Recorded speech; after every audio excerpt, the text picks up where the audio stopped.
Apologies for the intrusion. I'm Hugo. Let's just say I'm something of a collector.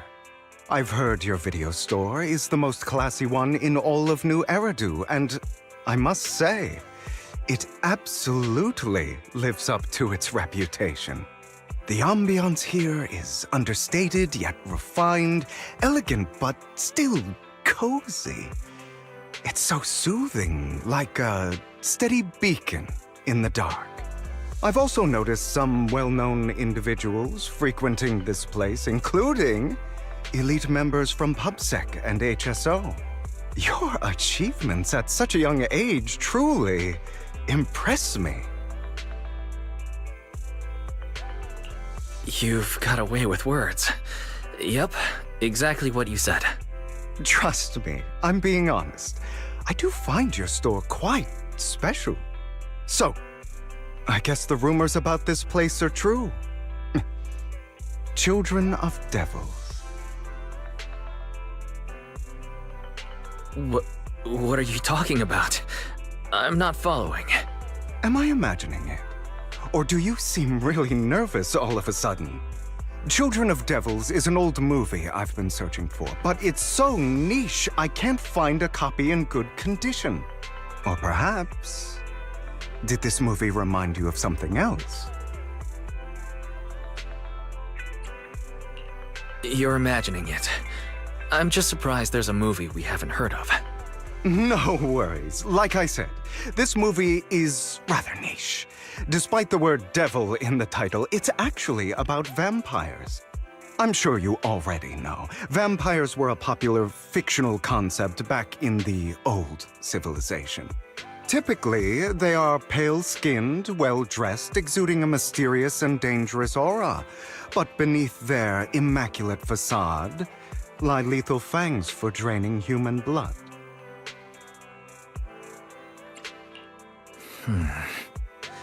You kinda look like one. I'll take that as a compliment. Too bad vampires don't actually exist in New Eridu. Oh, and I don't feast on human blood. In fact, if anything, I'm hypoglycemic. Anyway, back to the movie. It's about a man who unwillingly turned into a vampire, and after years of plotting, finally kills his evil father and ultimately dies in the process. So, it's a tragic story. I actually think the ending is pretty good. At least he accomplished his goal, and death was just the price he was willing to pay. Well, it's a shame you don't have the videotape I'm looking for. I'll just grab a copy of every movie you currently have for rent.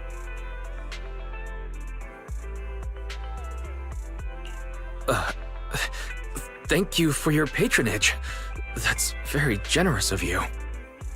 Just think of it as my thanks for chatting about the movie with me. Your store is like a collector's gem in itself. Please, consider my payments here as an investment in a collector's prized find.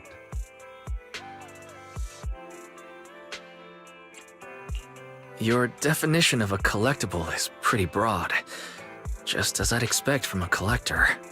Because of my work, I happen to know some of New Eridu's upper echelon. Some even collect human organs.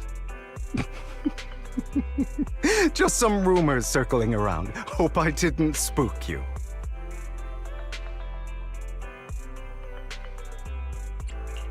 No worries. I don't scare easily. I've seen my fair share of crazy stuff. Guess I was worried for nothing. With so many high-profile individuals visiting here, I'm sure you're well-connected and experienced in various fields. Speaking of which, there's a big industry auction coming up. They'll probably have lots of collectibles, maybe even rare videotapes not on the market. If you'd like to attend, just let me know. Oh, by the way, I saw a marketing event at Lumina Square. Looks like there's a raffle going on. Go check it out if you're interested. Maybe you'll stumble upon something exciting, especially at a place so close to the upper class. After all, there are always secrets hiding behind the light. Well, thanks for today. I'll take my leave for now. Until next time, my precious friends.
You there! Why not come try your luck? All sorts of prizes are waiting to be won!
This guy seems arrogant.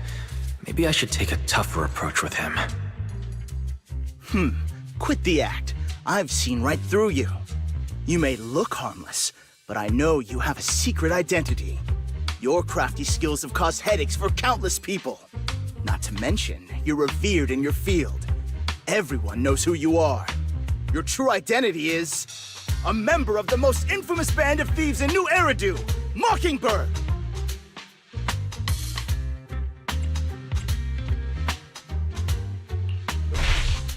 Actually, I'm more infamous than Mockingbird. What? You're even more evil than Mockingbird? No wonder you snatched my wallet! I know. Now might not be the best time to say this, but I'm genuinely curious about your true identity. Forget it. Clearly, you have no idea who I am. I'm Curtis Ravenlock. That's right, of the esteemed Ravenlock family from Tops. You'll face consequences for crossing me.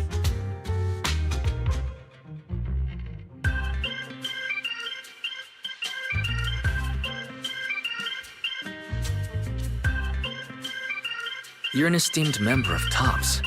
Why join a raffle with us regular folks? Offense is the best defense. Seems like you've got that down. I'm I'm only here because my family sponsored this event.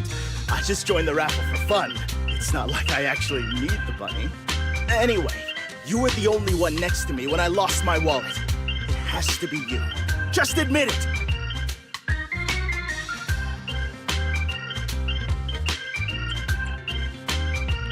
Listen, you can't just throw accusations around. You'll be held accountable for what you say. I did not steal your wallet. But if you insist that I did, let's go to PubSec together. Of course, if you can't prove it, I'll be pressing charges against you.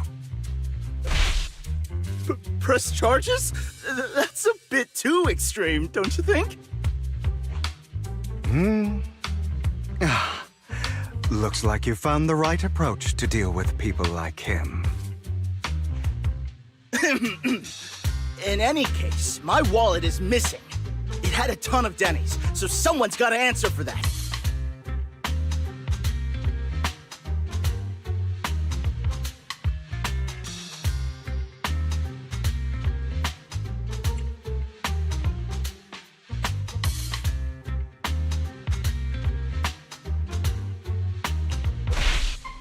I bet you staged all this, and your wallet's been on you the whole time. What? What do you mean by staged? Why would I do that? Someone stole my wallet. It's theft! With all due respect, I doubt he's clever enough to stage anything. Clearly, your accusation is baseless, Mr. Ravenlock. Your outfit, while elegant, shows unironed creases and noticeable signs of wear. You've likely worn it for a long time. Plus, the wet ink on your cuffs suggests that you rushed straight here from your workplace. Likely so you wouldn't miss today's raffle. All in all, it's clear you're not well off and quite careless. Chances are you lost your wallet yourself, and it probably didn't hold much cash. Is that why you jumped to accuse others?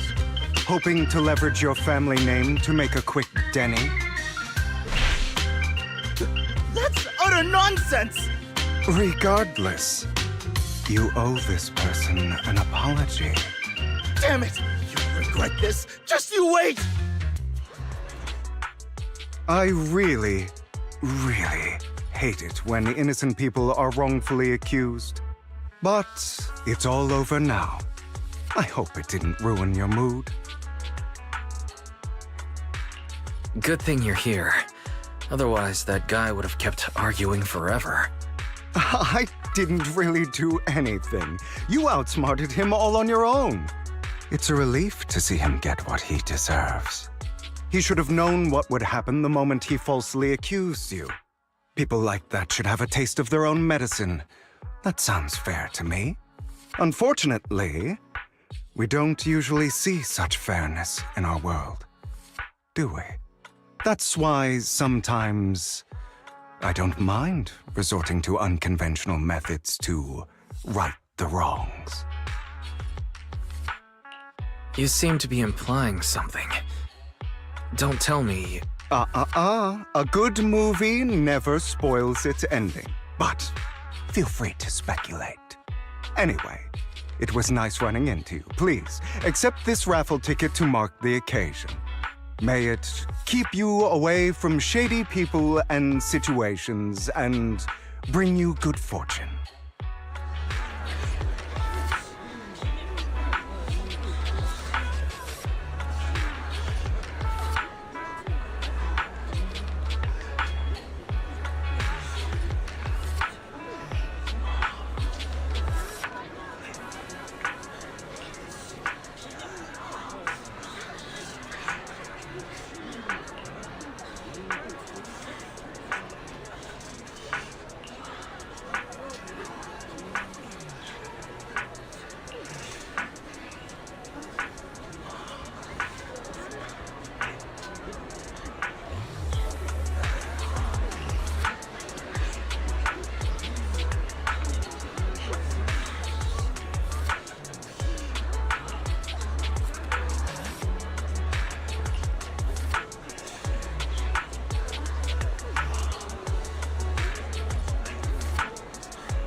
Anyone else want to redeem prizes?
They're here with me now, sir.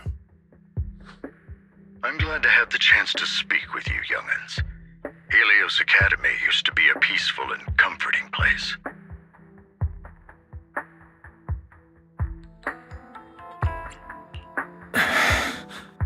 I know you still can't fully trust me, and I understand that completely. But please do know that I mean you no harm. Your teacher, Carol, and I, we used to be friends.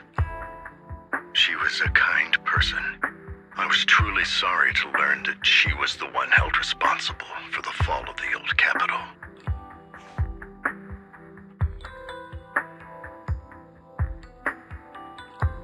She was innocent. There must be something else behind it. I hope so too. It's just that the fall of the old capital still weighs heavily on us all. But I believe you just got caught up in all of this. I'm sorry for what you've been through over the years. It must be tough.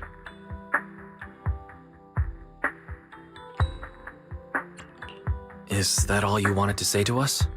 You two are very cautious, and rightfully so. Carol has taught you well.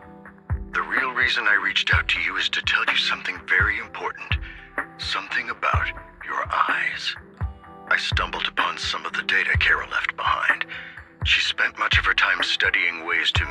minimize the side effects of your eye implants.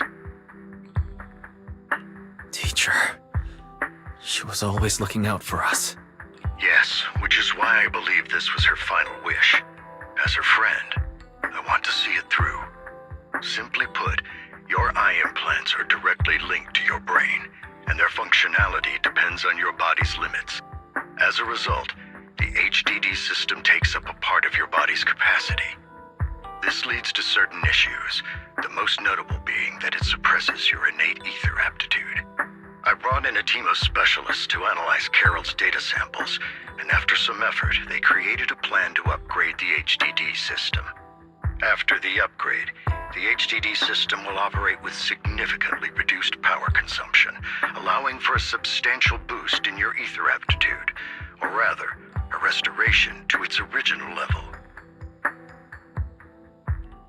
Do you mean that once the HDD upgrade is done, we'll be able to enter the hollows ourselves without EOS? Exactly. You'll likely experience some discomfort at first, but you'll get used to it over time. I'll have the specialists from Marcel Group continue monitoring your physical condition to reduce the burden on your body and help restore your ether aptitude more effectively.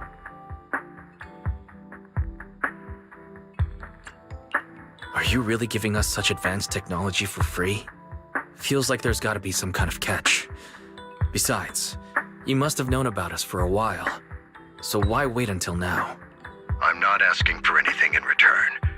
As for why I didn't reach out sooner, truth is, from what I've learned, your eyes possess even greater power. Perhaps the power within you could affect all of New Eridu. But you must understand, power is a double-edged sword. It can be used against enemies or allies. As the mayor of New Eridu, I must ensure everyone's safety. So I hope you'll forgive my caution. I'd been observing you for some time. That said, I'm confident to say that everyone at Victoria Housekeeping speaks highly of you. Miss Bell and Mr. Wise are both kind and honorable individuals. I believe they'll use their power for the right cause. Yeah, they're both good people. Thank you for your kind words. Even though we have no idea what this power is. You're not just making it up to get our hopes up, are you? Of course not. It's just that I don't have much information right now. I'll let you know as soon as I do. Well then, I'll let Lycon assist you with upgrading the HDD system. Rest assured he'll guide you through everything. You should be able to follow him with your knowledge. If you would follow me.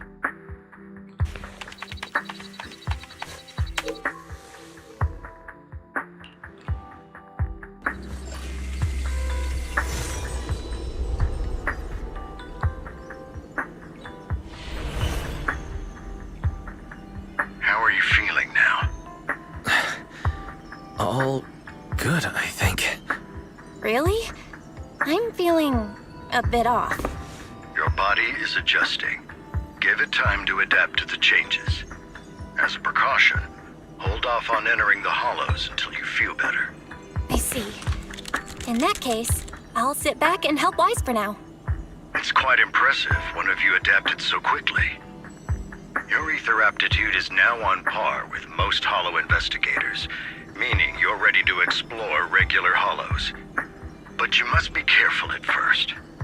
Lycon, Ellen, why don't you two go along?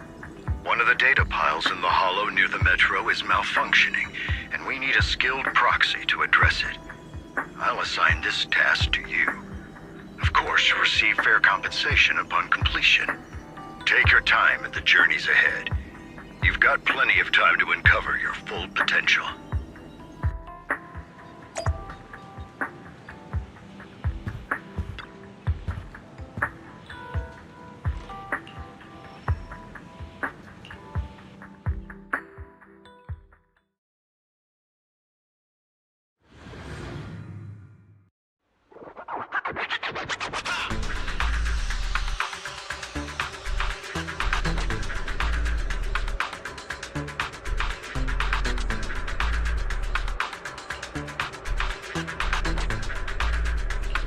Master Proxy, The data pile that the mayor mentioned is in this direction.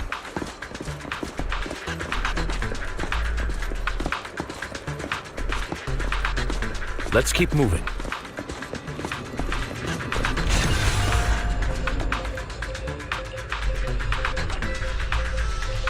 The data pile that the mayor mentioned is near that garage ahead.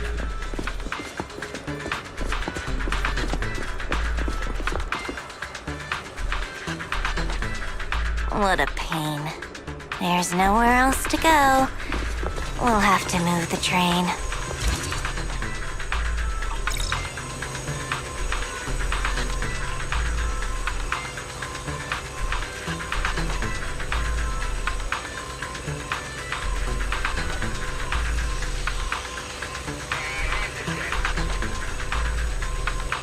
We should search for the passcode nearby to disable the laser, and then move the train.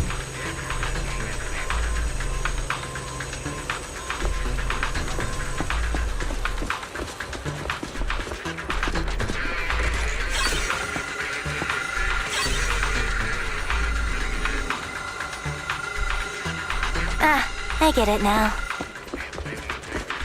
We should be able to enter the...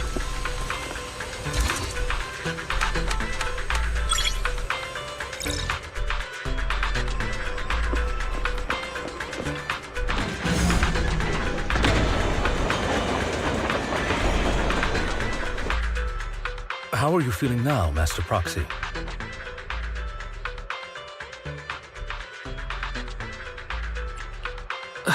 Not good. I feel like I'm gonna pass out. Glad to see you're well enough to crack jokes. If you feel any discomfort, please, let us know at once. Yeah, I'll carry you on my back if needed.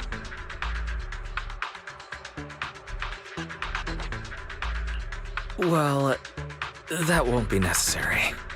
You've always had a sharp mind, and now you've got the muscles to match. Thanks for the compliment. No, I was just thinking. When will you pick up some fighting skills?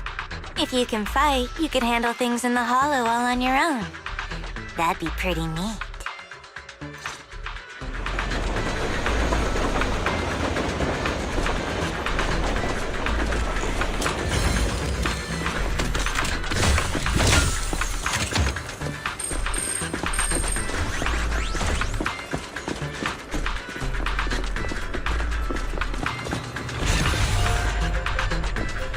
Master Proxy, the data pile is right up ahead.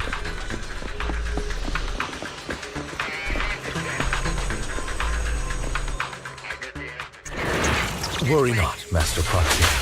We'll ensure your safety. Thank you. Sorry. I still need you guys to protect me. Seems like I'll need to work harder. Roxy, you don't need to push yourself so hard. You're already pretty great. Just leave the rest to us. Okay.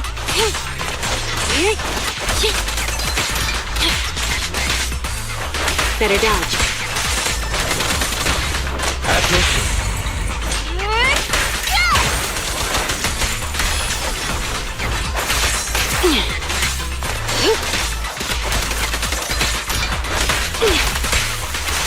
Get back!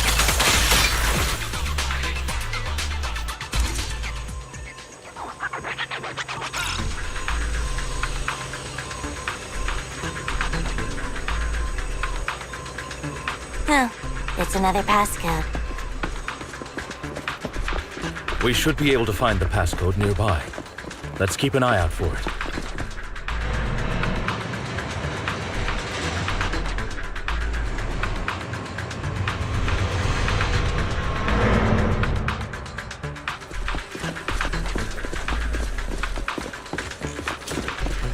Maintaining the data piles in the hollows requires a proxy with the utmost professionalism.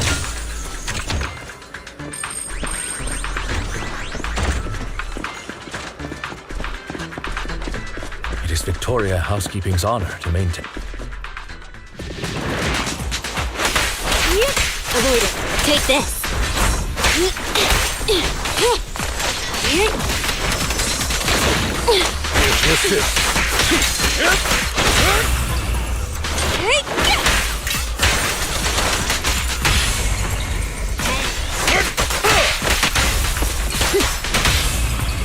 Awaiting order. Answers.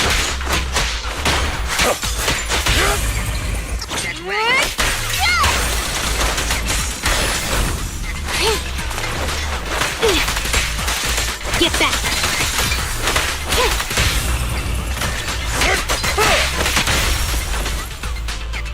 Master Proxy, let's take a look around this area. We might be able to find clues regarding the passcode.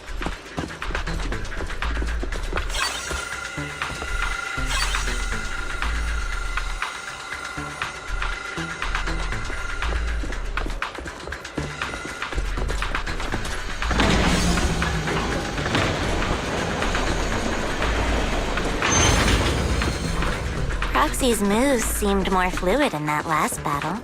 Master Proxy, this should be the second passcode.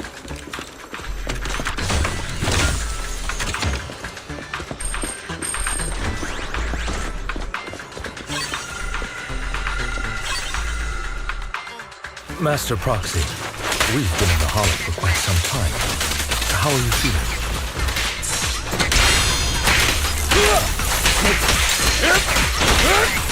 I feel fine. Nothing unusual, actually. That's good to hear.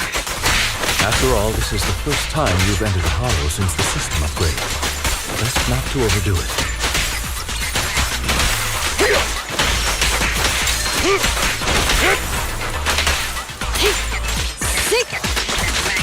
Let's end this fight quickly. And still.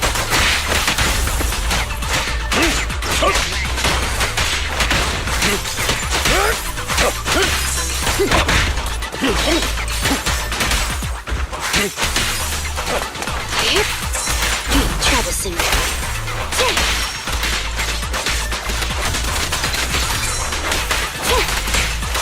Get back.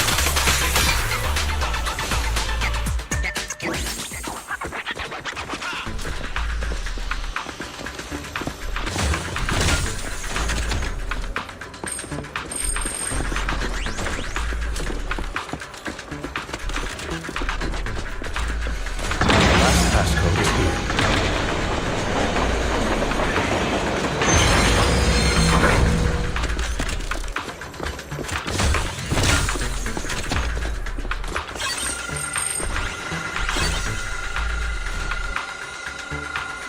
All right, that's all of them. Let us return and open.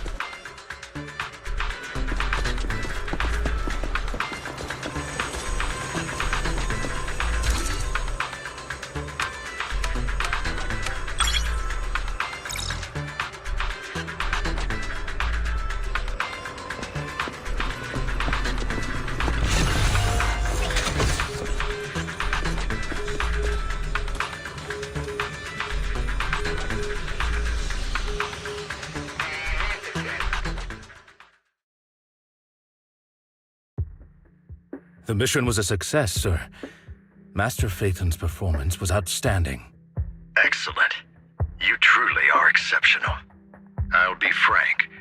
I contacted you because I need your expertise for an important task. I'd like you to participate in an auction and help me secure an item up for bid. Hold on. Is it the same auction I heard about? The one with all the high-profile attendees? Yes, that's the one. I knew asking you was the right choice. Since you're aware of it, I'll get straight to the point. It's related to the sacrifice you encountered. Sacrifice? It's back? Remember the sacrifice you took down near the construction site? Public security did some research after retrieving it. It turns out it can maintain its form outside the Hollow and carries human genes. Within it, we extracted a mysterious core. This core possesses the same inexplicable power as the sacrifice, allowing it to exist without relying on ether. However, the core was recently stolen from the most secure lab in New Eridu. We suspect this is an inside job rather than an external theft. We searched extensively without success, until I saw the auction flyer. The core has been concealed within an auction item. So you want us to bid on it at the auction. But why us? The power of the sacrifice is highly volatile and destructive. We must keep it confidential, at least for now. And I, as mayor, am not suited to participate in the auction myself. Plus, I'm running checks on my inner circle due to the theft. Frankly, there aren't many people I can trust. Don't worry, the funds are covered, and Victoria Housekeeping will be assisting you. Of course, this hinges on one condition: your willingness to aid me. All right, we'll give it a shot. Thank you very much. I knew that I could rely on you. The only hurdle now is the invitation. It's exclusive to Tops, so obtaining one might take some time. I'll handle that promptly. I'll leave the rest in your capable hands. You seem a bit puzzled, Master Proxy. The relationship between the mayor and Tops seems rather delicate. You're quite perceptive. As you know, the roots of New Eridu's governance lie with the Mayflowers, while Tops is a conglomerate of companies. Power and profit often lay the foundation for conflicts, which is why securing invitations could be tricky for us. Things would be much easier if Tops weren't so involved. But worry not, Master Proxy. It may take some time, but we will overcome these obstacles. Now, if you've no further need of me, I'll take my leave. Have a good day.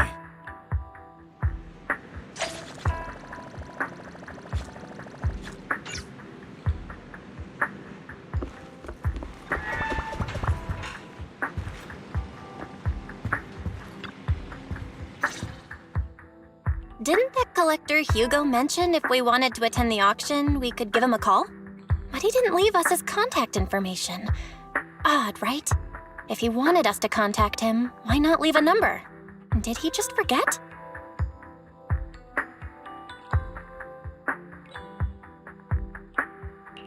Maybe he did leave us his contact, but we missed it. Come to think of it, Hugo did leave us a raffle ticket and said something weird. He said something cringy like, "There are always secrets hiding behind the light." Wait, don't tell me. I get it now. This guy watches way too many detective movies. Anyway, let's try contacting him. Aha! It's you! The manager of my favorite video store. Glad you've cracked my little puzzle. I've been waiting for you to contact me. I was worried I might have left a bad impression. Actually, I have a favor to ask. About the auction you mentioned. Could you secure 2 invitations for us? Ah, so you'd like to attend the auction? I'd love to assist, but unfortunately, I have some tasks at hand. But if you two can help me with my current task, I should be able to find time to get the invitations you need. What kind of task? Is it something I can handle? Nothing too dangerous, I hope. Don't worry, I would never put you in danger. Let's discuss the specifics in person. I'll wait for you at Dew Gardening Shop in Lumina Square.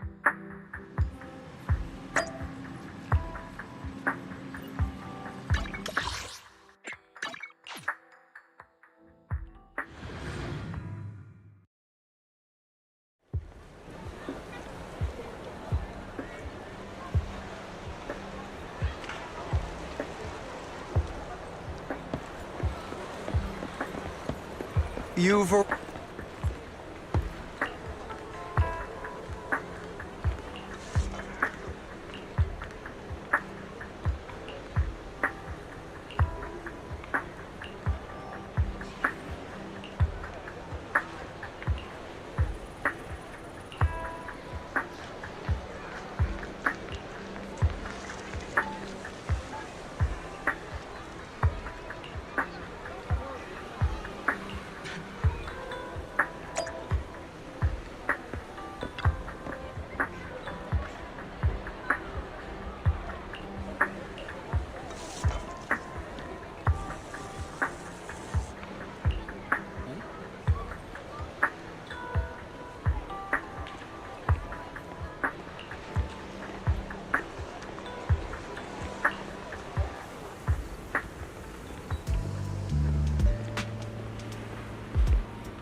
another?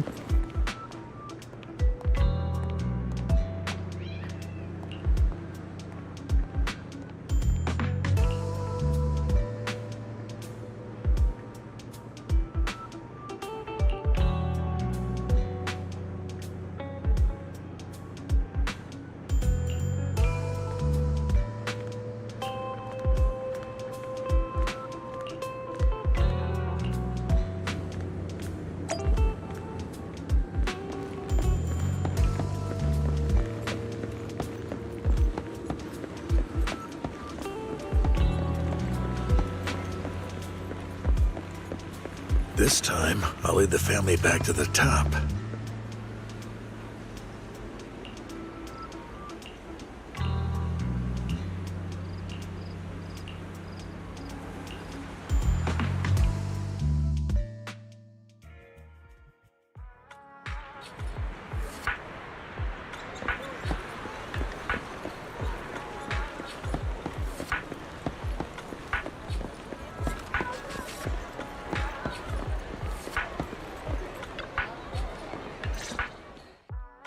Good day, Manager. Wonderful to see you again. You're as sophisticated and charming as always. About our previous discussion, I assume you've made some progress?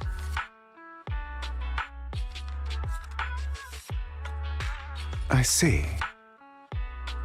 Looks like it's more complicated than I thought. I appreciate your help. Here are the promised invitations for you. One was mine, but I won't be able to attend as I'll be occupied that day. I had to pull a few strings to secure these invitations, so please don't mention where they came from. Otherwise, someone might come hunt me down. Wait, seriously? Is the auction really that dangerous? Well, when you dance with sharks, you can't avoid risk. But I have faith in you, dear Manager. I'm entrusting you with my life. Don't worry, my lips are sealed. And so are my sisters. I've been meaning to say, you're so close with your sibling. I'm kind of jealous. What's your view on family ties, Manager?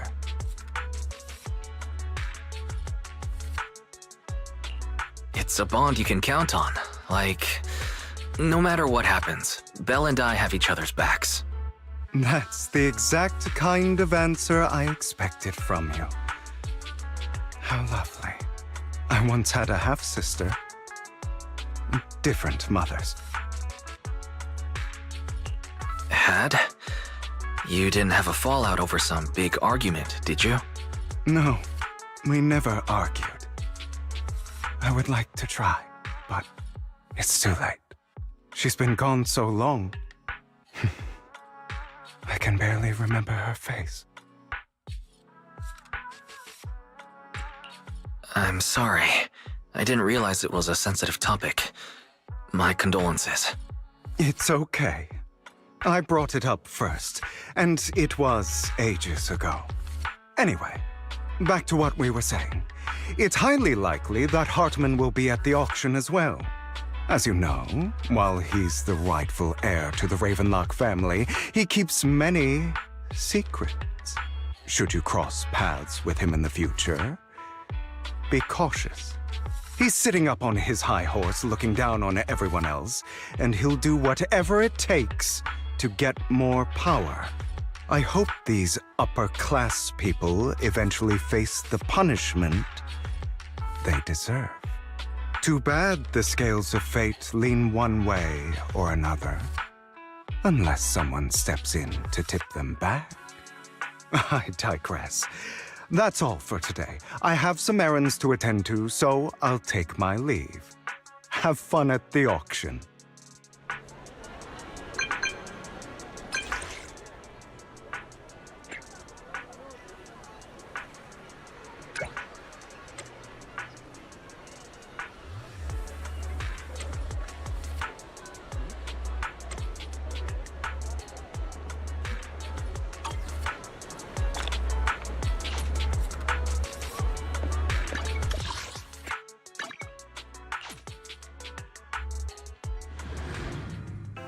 It is a pleasure to see you again, Master Proxy.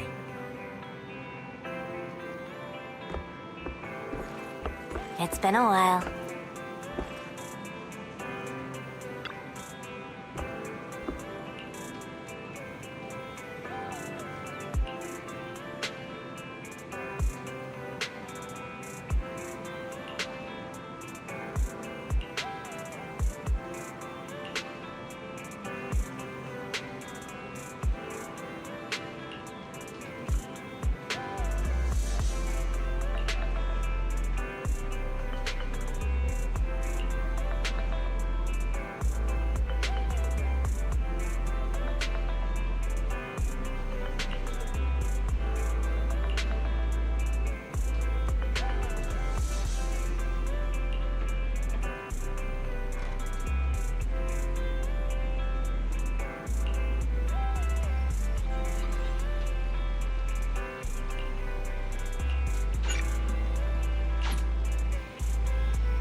Lies, deception,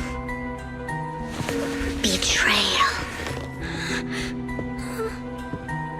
I see swirling mist, shrouding the truth in a deep, enigmatic haze. Found you.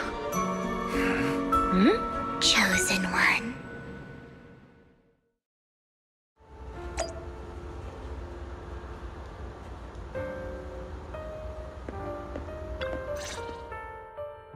You are exactly as I thought you'd be. Chosen one? What's that? Sounds like something from a tacky novel that was popular a decade ago. Words can only convey so much, so it's understandable if what I say doesn't make sense to you now. But you'll know what I mean soon enough. Young lady, I know you might think I'm lying, but I'm telling the truth. That item was my late husband's keepsake, and I had to pawn it due to financial difficulties. But I can't bear to see it auctioned away to who knows where. I'd never be able to get it back. Please help me bid for it. There's a hidden flaw in that item. If you point it out during inspection, it will be withdrawn from the auction and returned to the pawn shop. That way you won't have to pay for it. In return, I'll offer you some compensation. It may not be much, but it's all I can manage. Please. Mom, please don't cry. Your story might be genuine, but your intention is not. Besides, this has nothing to do with me. Your misfortune is not my concern. Young lady, you don't look like you're struggling for money. How can you be so cold-hearted? I'm sure this refined individual here feels the same way. Huh? Are you referring to me? Yes, you! If you're willing, could you please... The auction is about to start. I'm not sure how you gained entry, but I'm sure you don't want to be driven out with your daughter. And you? Here's a little piece of advice. Don't let your sympathy easily sway you in an auction like this. Otherwise, you might get swindled. I'm Vivian, by the way. Pleasure to meet you.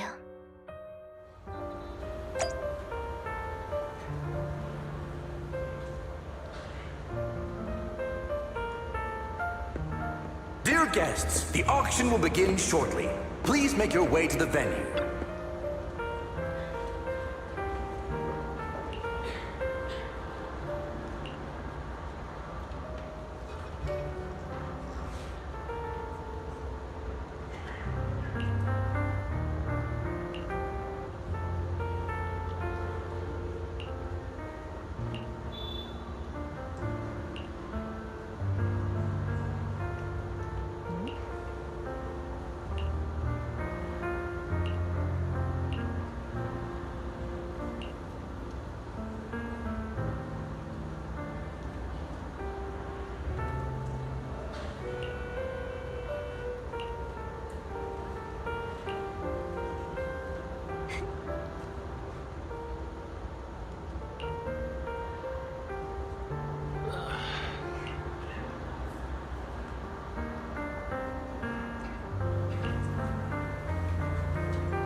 He may be from the Ravenlock family, but he's been entering the lottery in secret.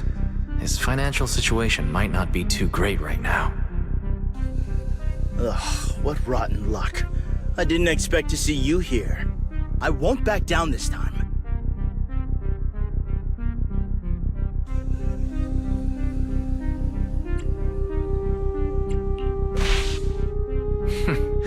Aren't you that bigwig from the Ravenlock clan?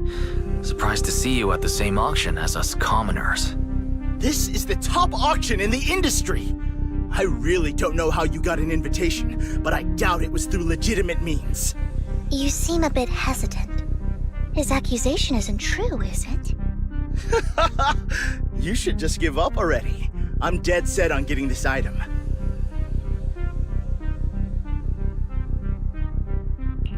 Good luck to you. Host, I increase my bid by 20%.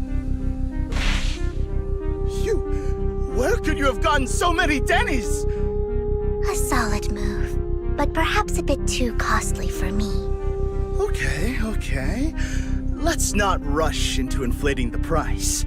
Seems like it's just the two of us interested in the item. Why don't we discuss this in private first?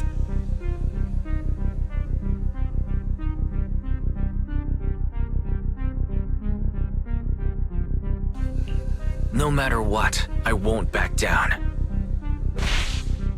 Ugh, I didn't expect you to be so determined. This is the perfect moment to shake your opponent. You're really stubborn, huh? Is it really worth arguing over such a small collectible?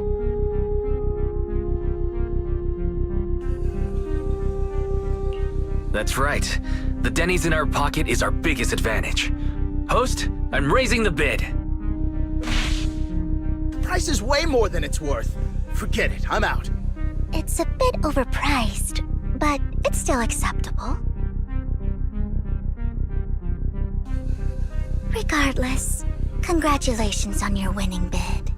Though in my opinion, its aesthetic style is a bit ahead of its time. But as long as you like it, that's what matters.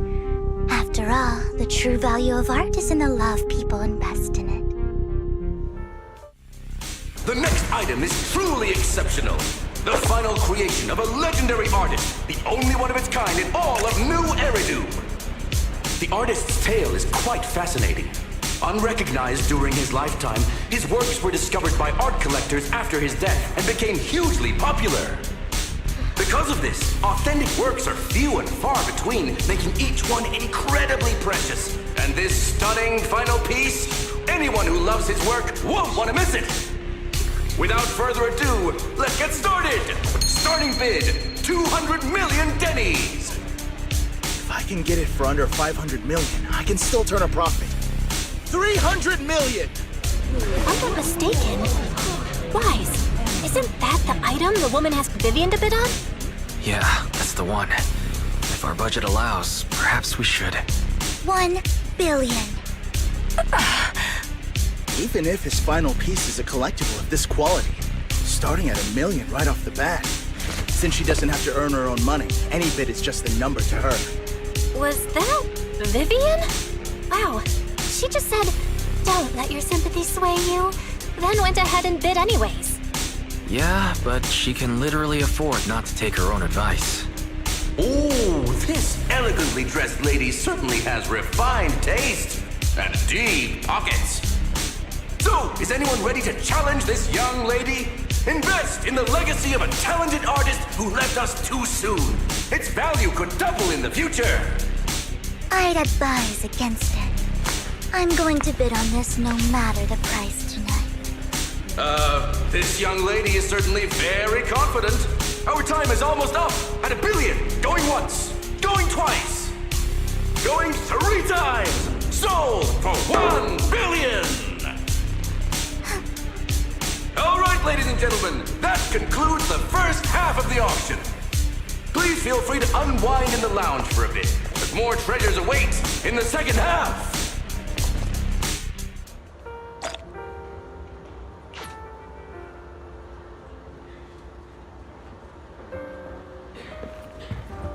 The coffee here is drinkable.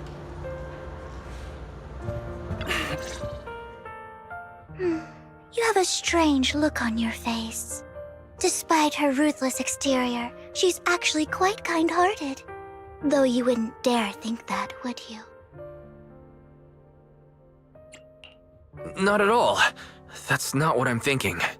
You're not being honest, and I don't appreciate deceit. Just to clarify, I didn't assist that woman out of kindness, nor do I plan on giving up the item I just purchased, because it's nothing more than a common scam. A scam? So you're saying that woman is a fraudster? They'll tell you a tragic story, begging you to help bid on a collectible at a high price. They promise a reward and guarantee the item will be withdrawn from the auction, so you think you won't have to pay anything. But the reality is, once you bid, the deal is done. No going back, and you end up shelling out a hefty sum for something worthless.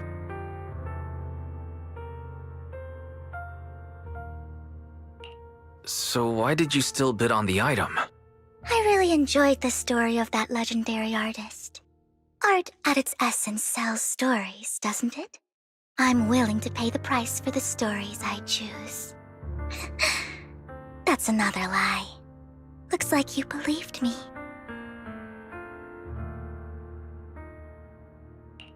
Okay, you got me again. Let me give you another piece of advice. Appearances can be deceiving. People often mask their true intentions. Sometimes, what you can't see is the real truth.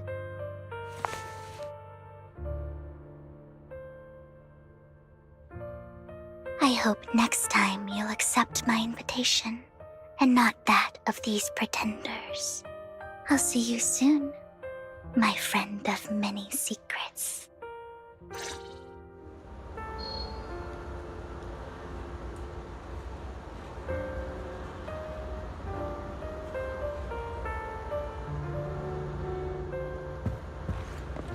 The second half of the auction is about to begin. Please make your way to the venue.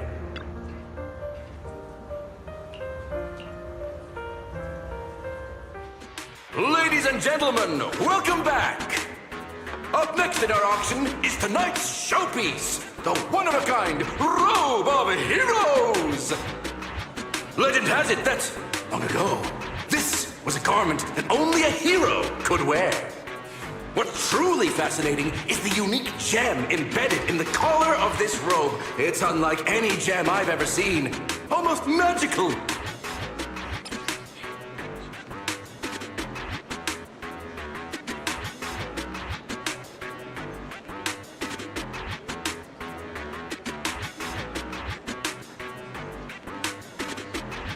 Wise, that gem's probably what we're looking for. Such an important item. Yet, it's just there on a piece of clothing, completely unprotected. How gaudy. This auction sure is busy. There's people of all sorts, whether they belong or not. Robe of Heroes. What a tacky name. Nonetheless, I'll secure it. In the name of the Ravenlock family. Yes, I see it. Seems authentic. Of course, I'll keep an eye on it.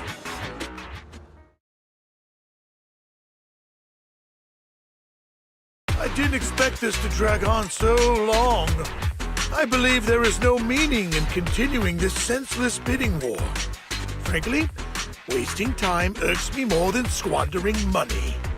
So, my friend, let's cut to the chase. What did you have in mind? This man is pretty shrewd. Maybe I should match his energy.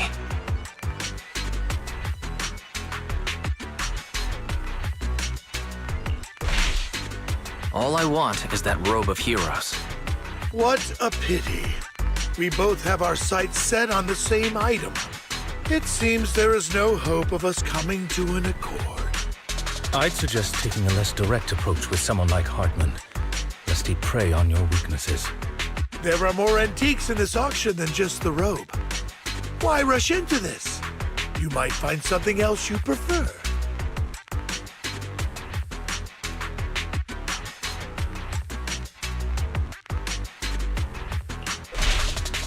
I'm not a collector, so I'm not into antiques.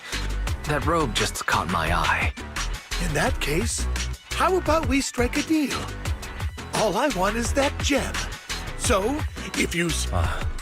He called our bluff. The Ravenlock family always gets what they desire.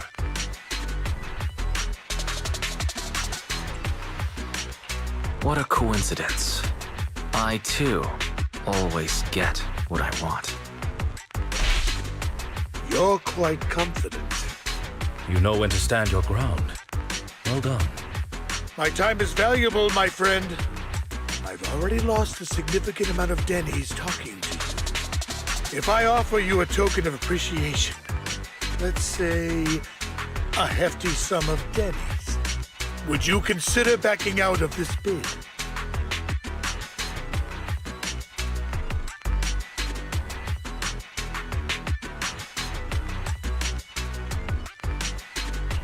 In that case, if I were to give you a hefty sum of Denny's, would you back down?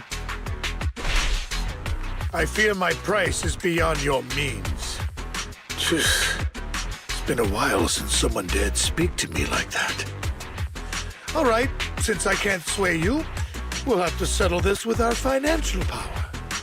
But let me be clear. No matter how high it goes, I won't back down. Drat. Though the mayor gave us a substantial amount of Denny's, I have a feeling it won't be enough to win against someone with this amount of financial power.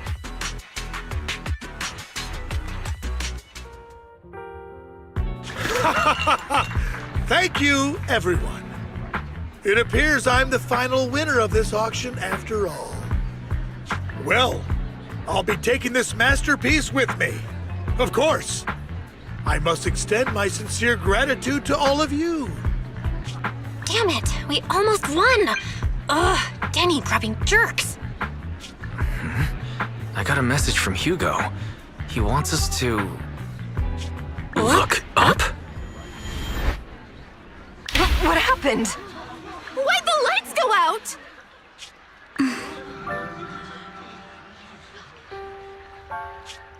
What's going on? The power went out? Mommy! I'm scared! Ladies and gentlemen, welcome to tonight's auction. My apologies for the long and dreary opening. Losers always have a lot to say. That guy looks familiar. Is that... What are you all standing around for? Someone deal with this intruder! How uncouth. I'm simply here to reclaim what's rightfully mine. You! When did you? Well then, tonight's show is coming to an end. I wish you all a lovely evening. Yours truly, Mockingbird. After him! Catch that thief or forget about getting paid tonight!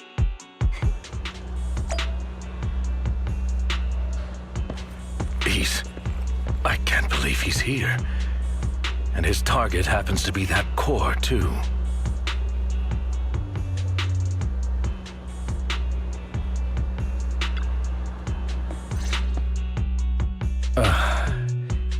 Forgive me, Master Proxy, but that... Mockingbird and I have... history.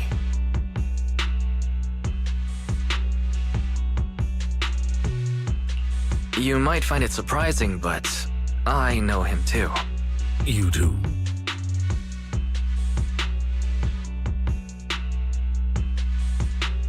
I see. So that's how you know him. Years ago, we founded Mockingbird, the Phantom Thieves Syndicate. Things started off well. We were young, with naive ideals and lofty goals, and we pursued what we thought was right. But one night, that all changed. There may have been signs of what was to come, but no one noticed them at the time, or perhaps we chose to ignore them. Eventually, I left Mockingbird and accepted the olive branch extended by the mayor. The separation was, shall we say, less than amicable. And my dearest friend became my sworn enemy. Master Proxy, if I may ask, what do you think of Hugo?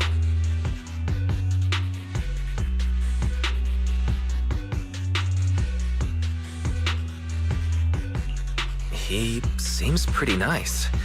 He did lend us a hand, so he doesn't really come across as a bad guy to me. I see. A facade, I'm sure, to earn your trust. In any case, he's very dangerous. I'm still unsure of his intentions, but we cannot risk letting him have the sacrifice core.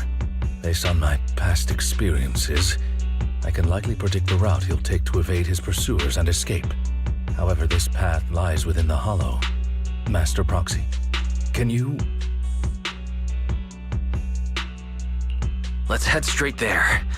I'm feeling pretty strong right now. Very well. Please, follow me then.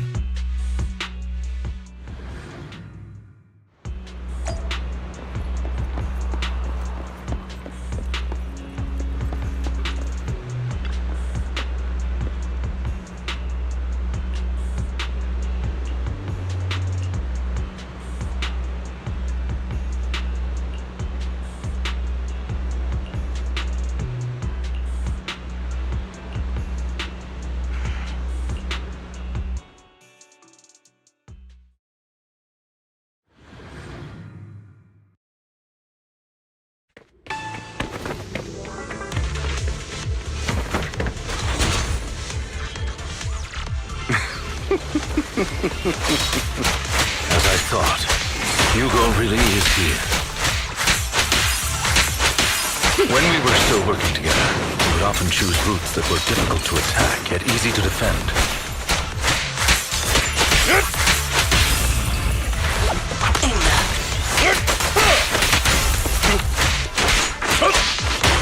Don't worry, Master Proxy.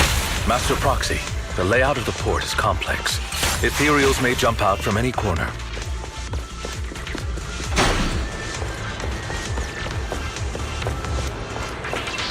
Do be extra careful. There are so many Ethereals. don't seem to be phasing him at all.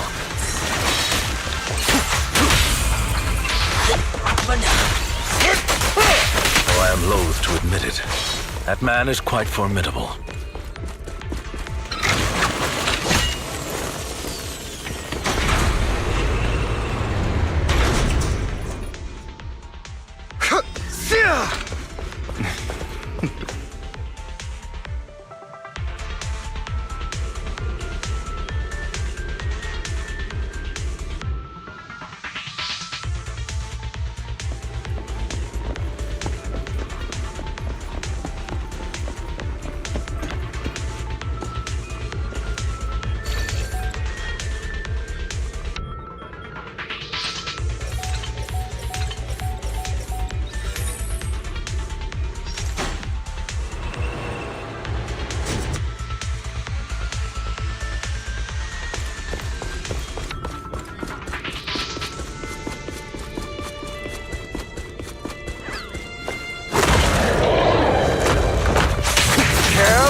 Get hurt!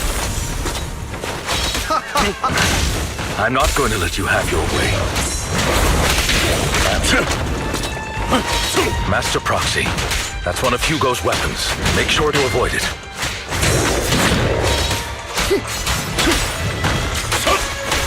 It may look like a coin, but it's actually a dart. Time to run. He carries around a briefcase filled with all sorts of weapons. Quite a hassle to deal with.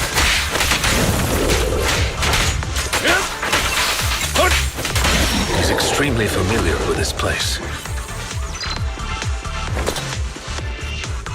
Master Proxy, dragging this out will only be to our disadvantage. Let's proceed through here post-haste. Amateurs.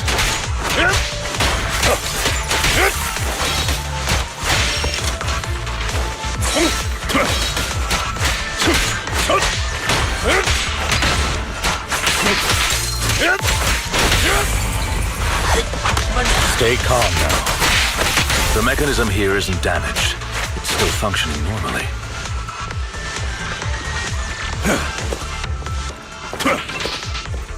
Something's not right. It feels too easy, almost as if he let us through on purpose.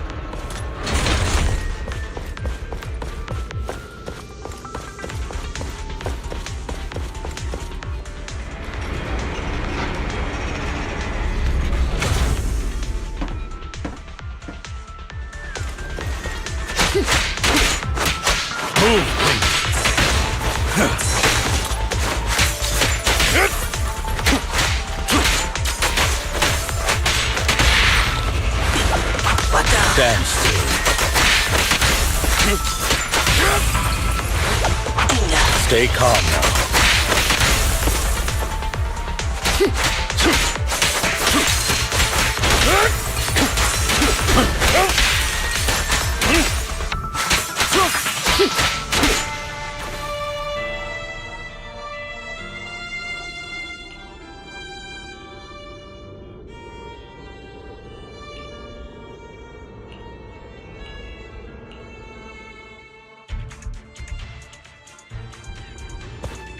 This must be the right way.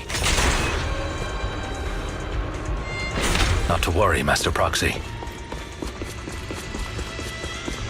We'll be able to catch up to him soon.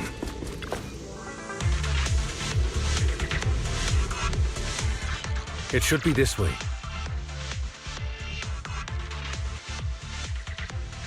Are they from the auction? No, they shouldn't be able to track Hugo here. They're likely just hollow raiders. Back then, Hugo would typically retreat into a hollow after securing the goods. And as his partner, I'd be responsible for leading the pursuers astray. I'm unsure if he has a partner now, or who they might be if he does. Wow. Phantom thieves usually have partners. I assume he must have recruited a new one by now. True. That could make things trickier, as he may have passed the core to his partner. Regardless, Master Proxy, let's steer clear of those hollow raiders for now. Although I'm confident in my ability to defeat them, The clash here might delay us and jeopardize your safety. Our main focus now is locating Hugo and retrieving the gem.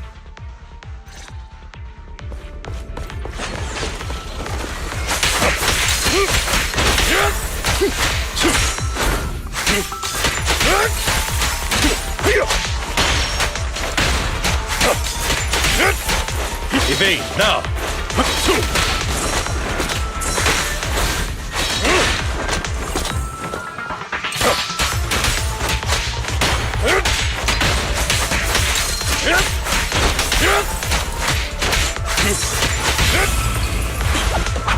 Stand still.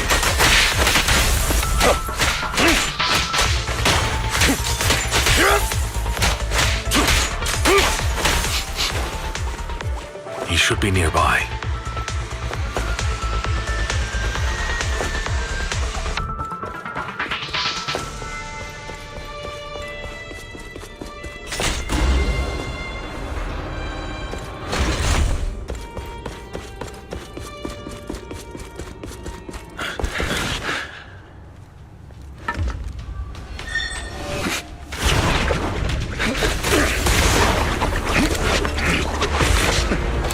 Long time no see, traitor.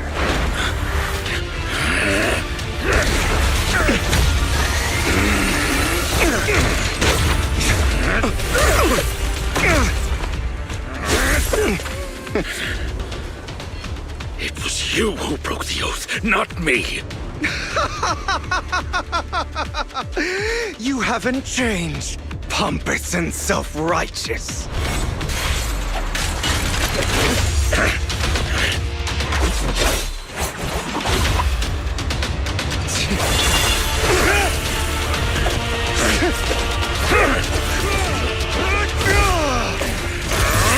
You're beyond reason! Both of you, enough already!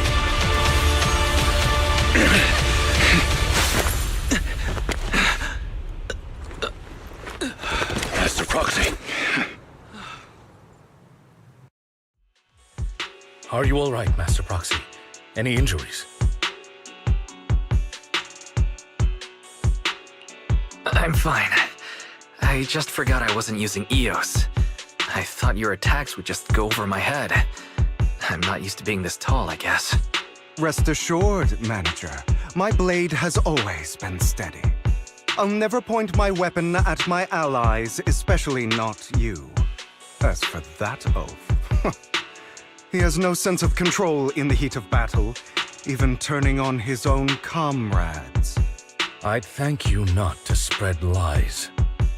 What? Are you denying it? I merely spoke the truth, didn't I?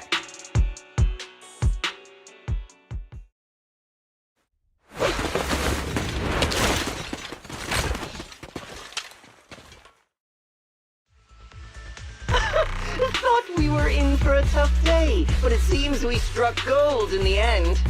If you value your lives, you better hand over all your etheric resources and any other valuables you've got. I have no conflict with you, gentlemen. I'm here for personal reasons, not to mine ether resources. Cut the crap. It's been a rough day, and we need something to make it right. Whatever your business is, pay your dough or bite the dust. Pay our dough. This is the Hollow. You're not claiming this Hollow as your own, are you? Not even the current mayor of New Eridu would dare to make that assertion. Am I correct, Mr. Mayflower Watchdog? You sure have a mouth on you, pretty boy. Don't push it. We've buried idiots like you in the Hollow before, and soon you'll be joining them. I'd urge you to reconsider. Huh? Unfortunately, your kind advice has come too late. They've already worn my patience thin.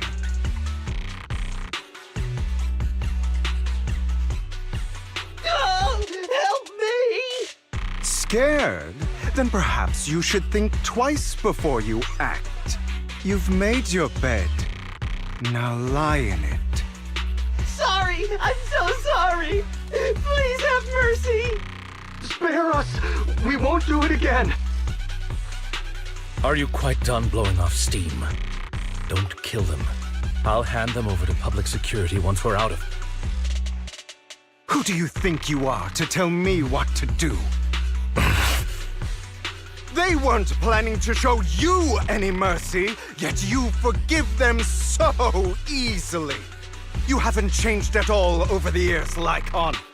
To hell with you and your foolish fantasies of being some almighty savior. Haven't you learned your lesson from what happened with your eye and legs? My principles remain unshaken. No one has the right to take another's life. Sinners deserve punishment. Do you know how many lives they've taken? I'm merely delivering the justice the world needs. It is not our place to pass judgment. I know I will not sway you.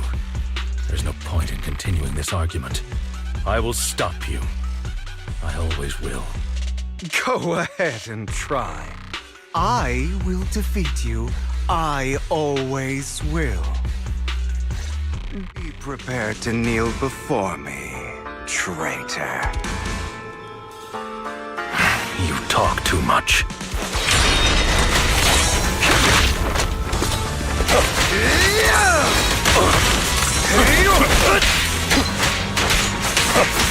This.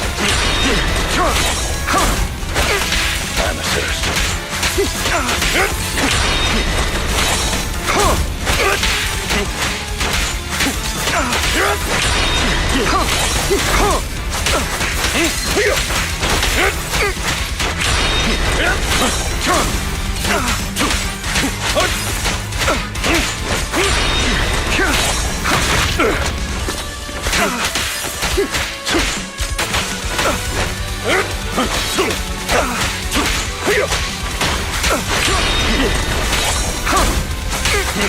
Time to hunt.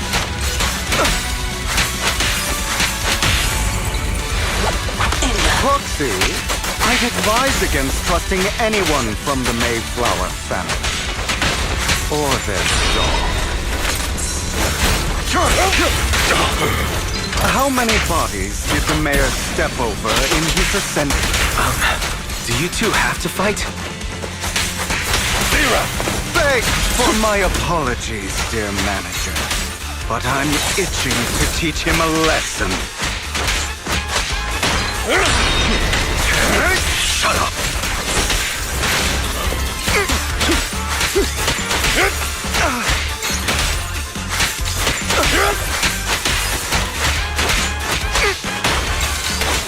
Please carry on.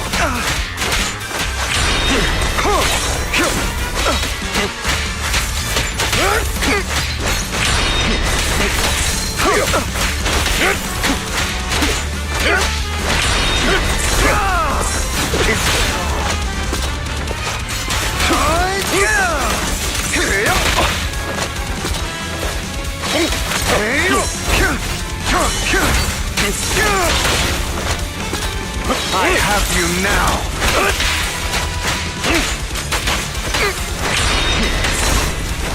That is not My way. time to hunt. Beg for mercy.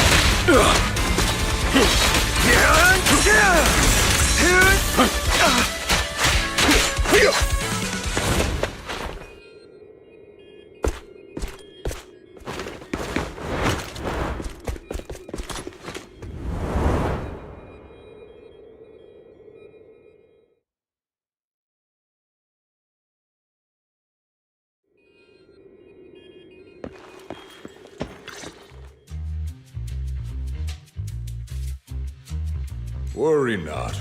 Mastery of my skills will come in time. But there's something more important I would like to teach you. Something about faith. Does a phantom thief even need faith?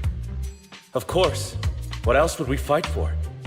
For wealth, fame, and power to stand at the top so nothing and no one can imprison us. Isn't that what everyone desires? Or perhaps, by faith, do you mean something asinine and empty, like Justice, dreams, or friendship. Hilarious. Grow up, Lycon. It's time to let go of your naive fantasies of being some almighty savior. You just don't get it. All right, enough squabbling. What I'm trying to teach you is very simple. I may not walk the path of justice, but I do not walk the path of evil. There's too much injustice in this world, and there are times when it becomes necessary to right those wrongs with unconventional methods. Taking lives, however, is out of the question. Life is a precious gift, one that nobody has the right to steal. No one should have the authority to judge whether another lives or dies. Keep that in mind. I will. You don't seem convinced, Hugo. As you mentioned, this world is unjust. That's why we must strive to bring fairness to this world. Those who cause harm should face consequences, just as those who take lives should. But not all lives hold the same value. Sometimes, you may need to eliminate one if it means saving more. You're too proud.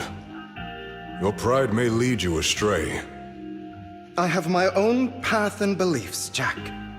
I'll determine for myself what's fair and unfair. Hey, watch your mouth. If it weren't for Jack, you'd be dead already. You're a smart kid, Hugo.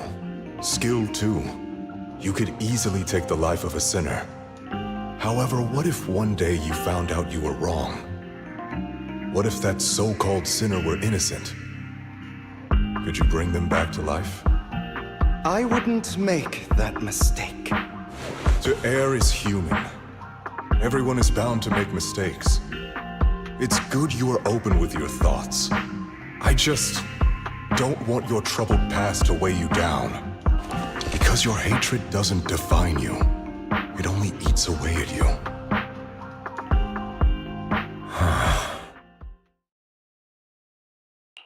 Are you okay, Lycon? You've been quiet for a while. My apologies, Master Proxy. I was just reminded of some past memories. Before Hugo and I founded Mockingbird, we had a mentor, Jack. He took us under his wing when we were in dire straits, imparting his skills and life lessons. But Hugo didn't agree with his viewpoints. Perhaps our paths were always fated to diverge. I've been curious for a while now. What caused you two to split? Mockingbird, faced numerous triumphs, but also setbacks. And one of them was a disastrous one. Hugo. You... Was this you? All this? So what if it was? Have you gone crazy? Have you been planning this all along? You'd bury all these lives in the name of vengeance? They deserve to die. Especially my so-called father. I should have killed him a long time ago. A really long time ago. You know what, Lycon? There's some people whose only purpose in life is to bring more suffering into this world. Sometimes murder is what brings justice back into this world. And for that, I must stain these hands in blood. Enough! I can't trust anything you say anymore. I'm leaving Mockingbird, now! Where are you going? Anywhere. Someone from the Mayflowers got in touch with me before. Are you mad? You know what those hypocrites in city administration are like. They're no different from tops. We fought them together all this time, and now you're leaving to serve as their lapdog. Are you going to turn your back on Mockingbird? Turn your back on me? The mayor is different from the others. But it doesn't matter. I'm not going to even try convincing you. As your friend, I'll give you one last piece of advice. Please, stop here. Otherwise, the day will come where your hatred and ambition will consume you.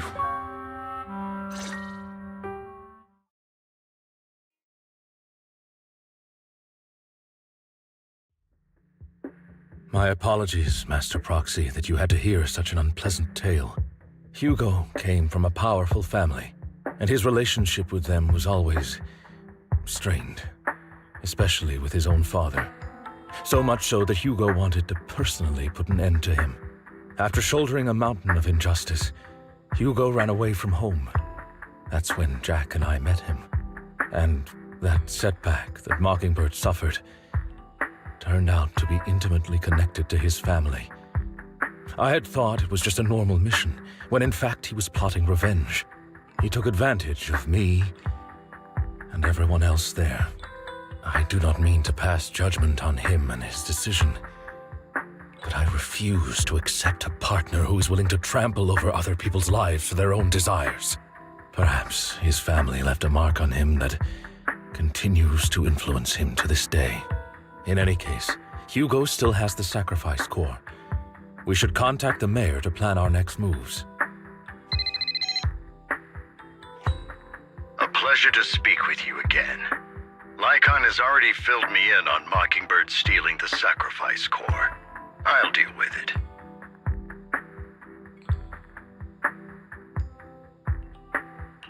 Anything else we can do to help? I mean, we didn't manage to complete our mission.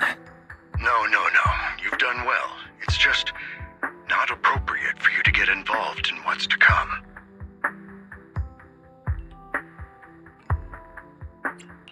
We've been through far more dangerous situations. Plus, we've dealt with Mr. Mockingbird before, so maybe we could help you. Really, I appreciate your kindness. It's just... Very well. Seeing as you're all people I know I can trust, I'm going to be frank. Not long ago, I received a letter declaring criminal intent. Sir. Lycon, I know you don't want to place them in danger. I feel the same way. However, I believe they deserve to know the truth. That letter threatened to use a sacrifice to take vengeance against the entire city of New Eridu. What do you mean by vengeance? I believe the person, or the organization, who sent the letter is planning to use the sacrifice to mount a large-scale attack against the city. Everything we've uncovered so far seems to support this hypothesis. As you know, the sacrifice's true power is a mystery and cannot be controlled if anyone attempts to use it as a weapon. This is no small issue. If this gets out, it'll send the public into a panic.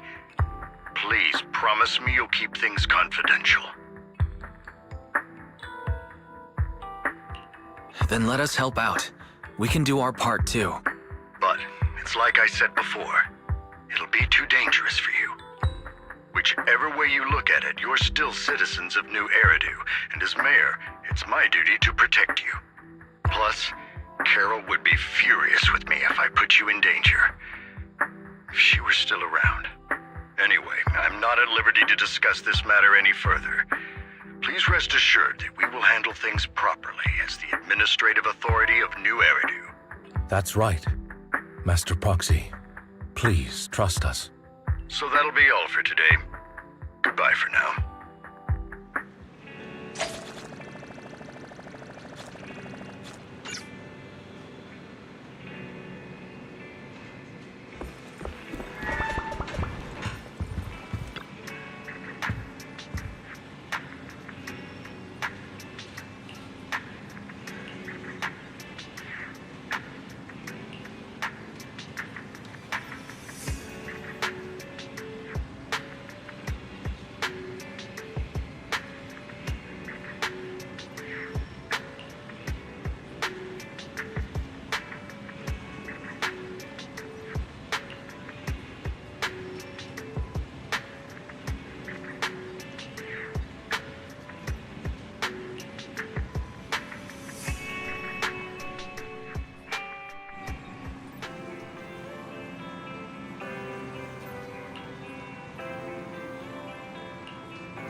I'll have to work overtime to finish this mission report. You're here!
Today's training.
All right, let's get started.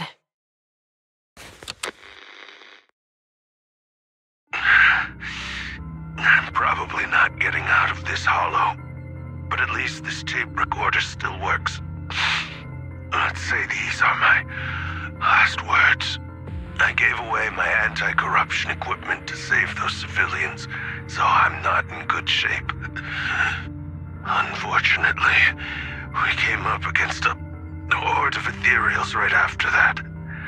I rushed over to fight them off and tried to save the civilians, but in the thick of all the fighting, I turned back and realized that I was somehow alone. Nobody was behind me. Luckily, I managed to defeat the ethereals, but the wounds and corruption I sustained in doing so should be fatal. I don't mean to cast the blame at all here, and if any of my colleagues ever pick up this cassette, I hope that nobody is ever held accountable. It's just human nature. It's normal. I just have a few regrets. Oh, what's that over there?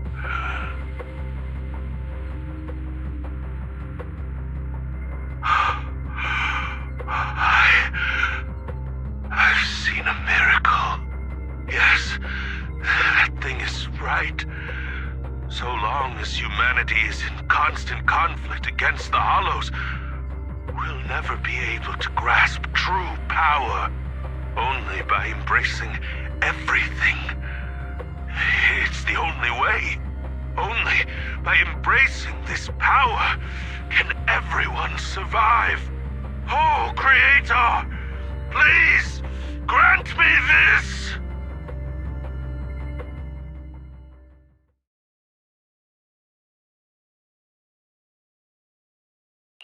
Are you okay, Julian? Don't be so down. Thanks. I'm okay. It's just, even though we had our suspicions, now that everything is out in the open, I can't help but feel a little... Well, at least now I know the reason why he changed. What did Bringer see during the recording? Whatever it was, he called it a miracle. I saw the mission report from that incident. Bringer emerged from the Hollow unscathed, completely free from injury or corruption. Plus, I remember him rescuing a few civilians and walking out of the Hollow together with them. But if that's the case, then it's at odds with the audio we heard. Which one is the true version of events? It's possible that both are true. Like if Bringer actually met a real god that completely healed his body and helped him save the others. And that's why his mood changed so much. Why he started believing the Exaltists. Because he witnessed a miracle. That sounds like a reasonable speculation at this point. But it still exceeds the limits of what we know. In any case, it's a clue that ultimately points to the Exaltists. I'll keep pulling this thread and see where it leads.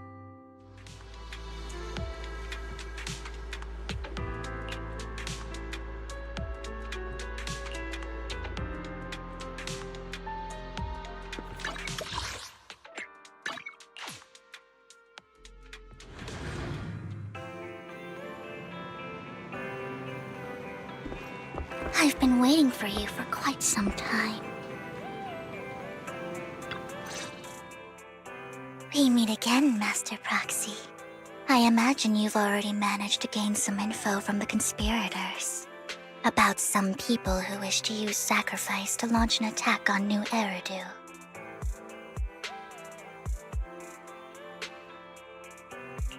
So you know about that? I only just found out myself. Because I've been watching you this entire time. I know many things. But unlike those hypocrites, I'm willing to share info with you to show my sincere hopes of working together. I need to find Bringer's belongings. Bringer's belongings?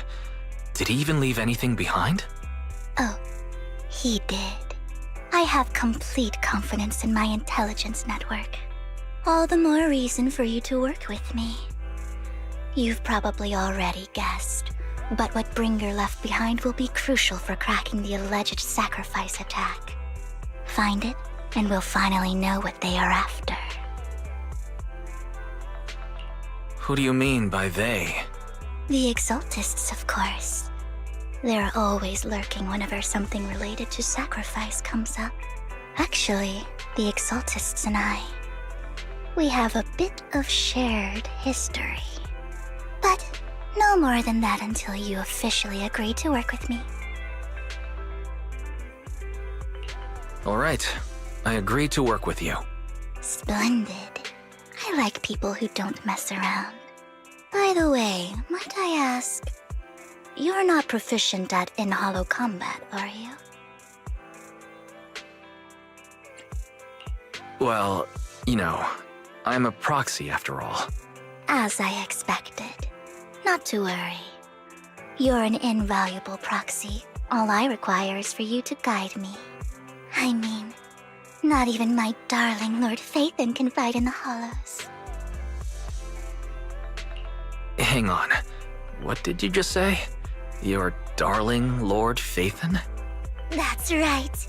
The best proxy in all of New Eridu. Lord Phaethon. Don't tell me you don't like him.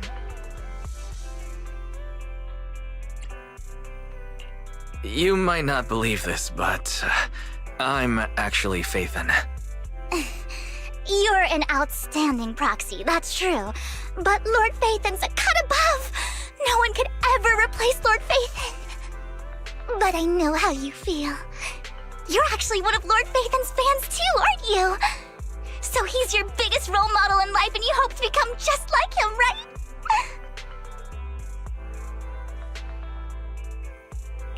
Fine, you're right. I'm actually a fan of Lord Phaethon. Then we're fellow fans! Wonderful. I feel so much closer to you now. Oh my. Once I start talking about Lord Phaethon, I just can't help myself. Look at the time. I suppose that's all for today then. I'll be in touch with more news.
Proxy, you're here too.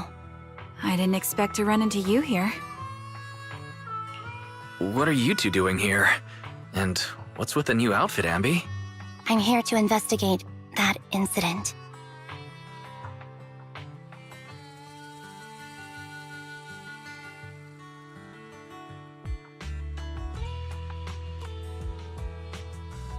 I've recently dug up some clues about the person behind the operation, but my key contact is ultra cautious and keeps demanding me to prove my identity. So, to gain her trust, I decided to meet her dressed like this. Now that everything is completely finished, this uniform doesn't really represent anything in particular. For me, it's just another outfit now. We all have to move on someday. I'm helping her. I want to make sure whoever's behind all this is caught. And who's this young lady? This is my friend, Vivian. We're here investigating a few things ourselves. Ambi, one of the Cunning Hare's most powerful members. And Trigger, an Opal Squad sniper. It's an honor to make your acquaintance. You know us? Looks like someone's done our homework. Is it because of the proxy? You two are practically celebrities. And because of my work, I've got loads of info when it comes to anyone with a name around New Eridu. I see. Seems you're handling your work well. Let's prepare to enter the Hollow. Unless you have any further questions, we'll be taking our leave now. You're going into a hollow? Proxy, you plan on going in like that? Yeah, that's right. I've recovered quite a bit lately, so I don't need any protective equipment in the hollows.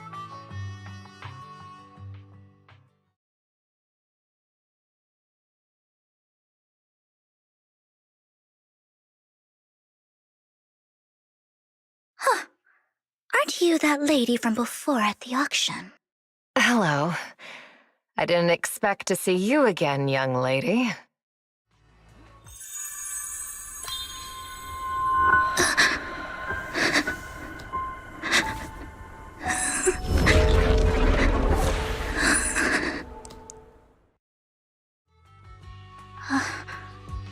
Vivian, are you alright?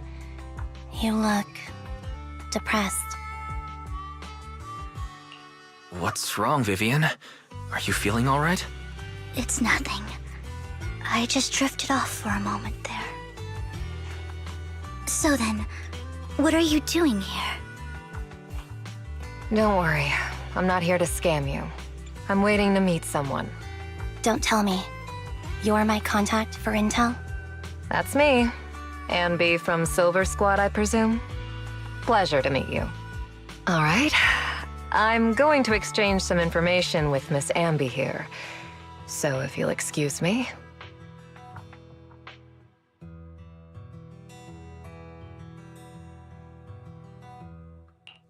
You aren't looking so good. What's the matter? I can tell you later, but not right now. Okay, that's all the information I got for you. In return, I want you to do something for me. Take me into the Hollow. I left something very valuable inside. I have to find it. Seeing as we were just about to go in ourselves, why not join us? It's fine by me. But didn't you say you were investigating something? It's fine. There's no rush. Right, Master Proxy. Huh? Yeah, there really is no rush. Sure, let's all go together. It'll be safer with more people, and we'll find your missing item more quickly. Thank you.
So, what is it that you all plan to do here?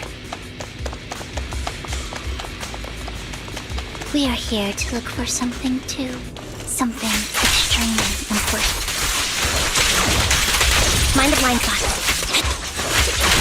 New Eridu's future may well depend on it.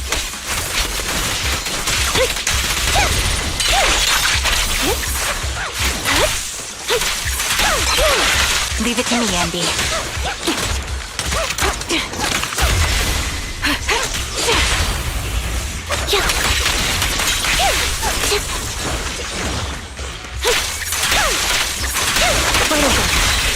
Engaging head on. Recalibrating.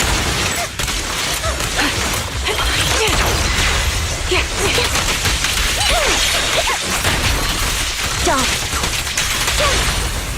You're up.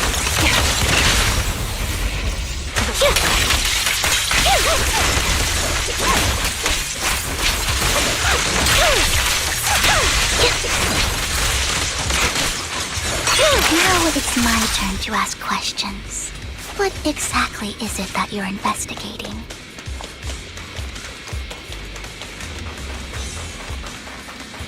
Since you're familiar with the name Silver, then you should know that it shouldn't exist anymore.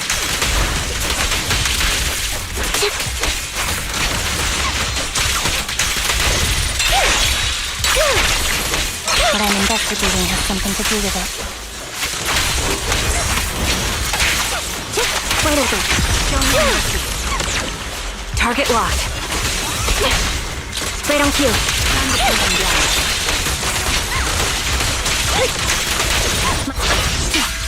Loyalty. I'll pierce right through.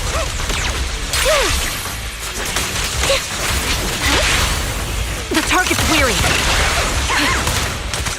Increase firepower. Fire support ready. Adjusting for wind. Down strategy. Foxy, let's use that fissure to head to the next location.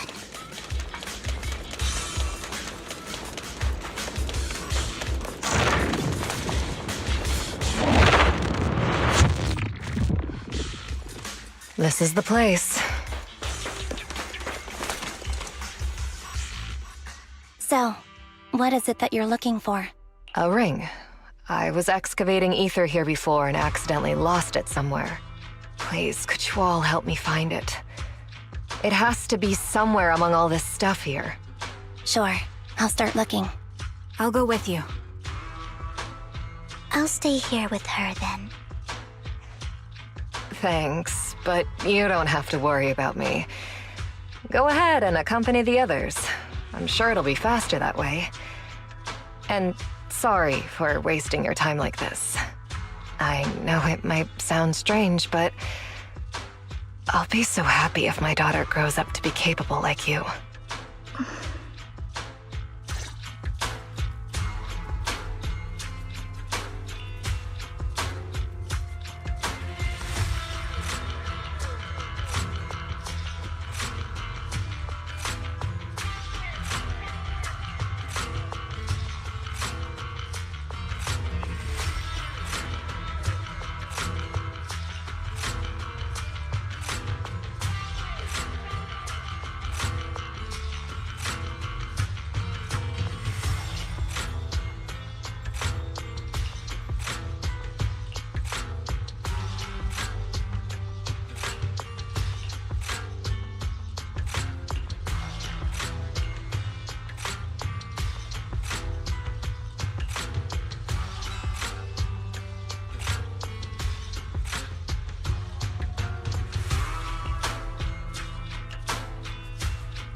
There's leftover food here. I don't want to imagine what's inside the bag.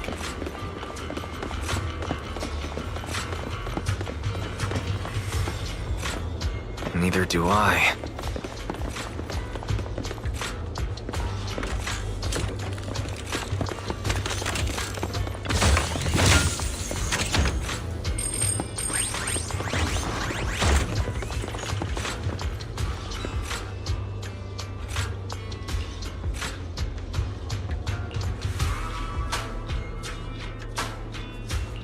A toy that seems emotionally stable. There shouldn't be a ring hidden in it.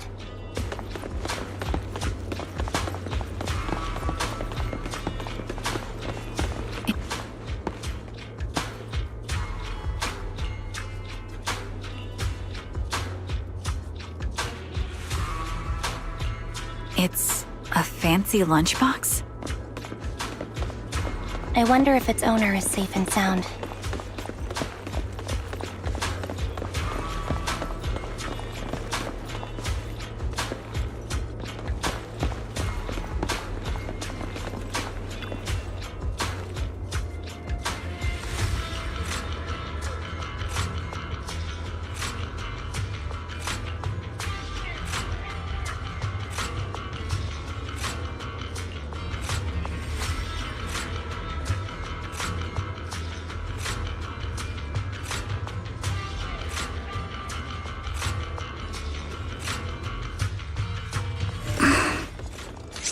What's wrong with you?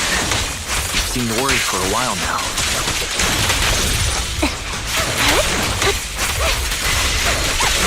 I'm worried about Sienna. Her location should still be safe. Recalibrating. I hope so.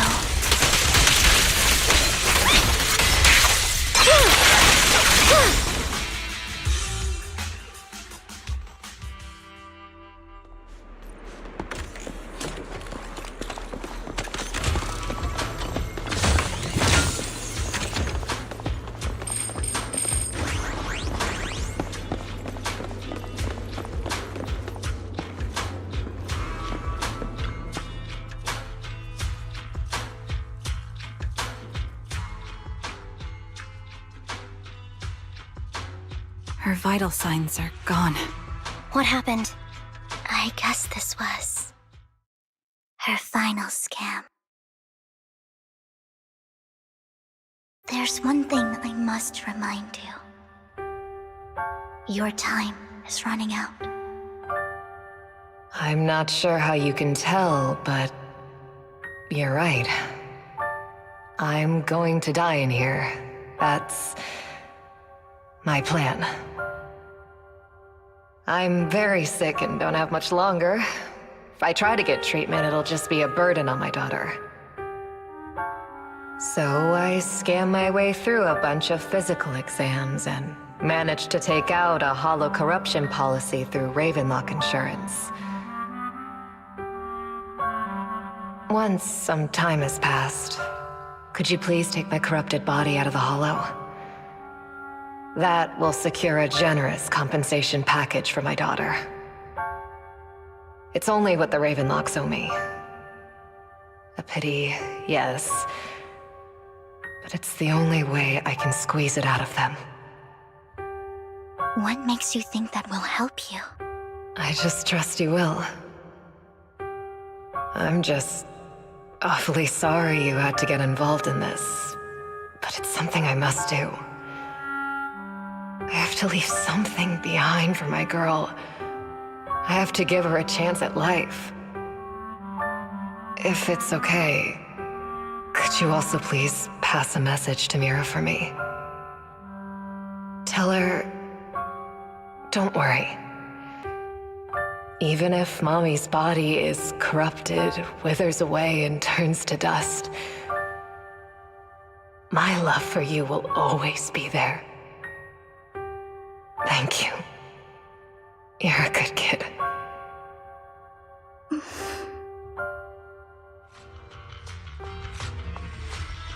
She was betting that we'd help her. So, you were aware of this the whole time? Yes. because I saw it.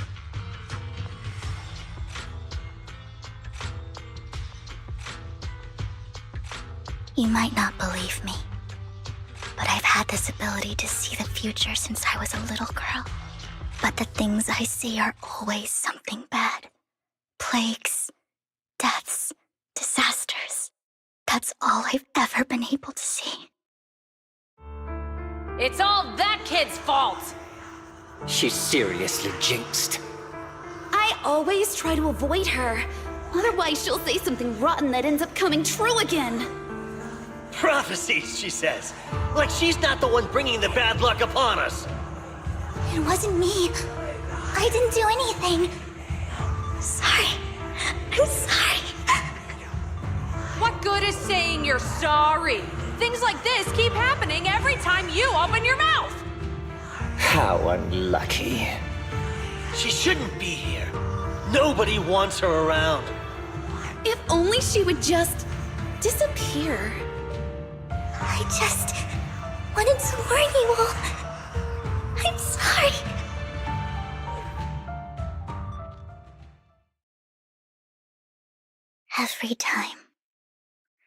Every time it's the same. In the end, there's nothing I can change. Sometimes I even wonder whether it's me predicting these things, or if my very existence is manifesting these calamities. Vivian, it's not your fault. You were just trying to be kind and warn them about impending disasters. I can tell it's never been easy for you. Thank you. No matter what. I just hope she finally gets to rest in peace. I hope no misfortune, whether I foresee it or not, ever happens to anyone.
Proxy, do you believe that the future can be changed?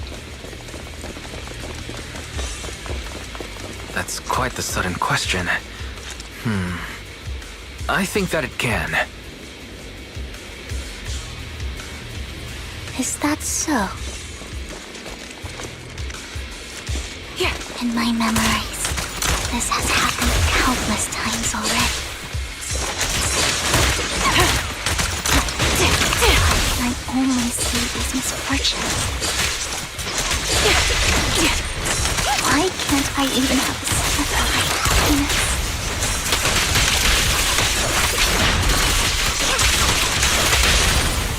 Move it.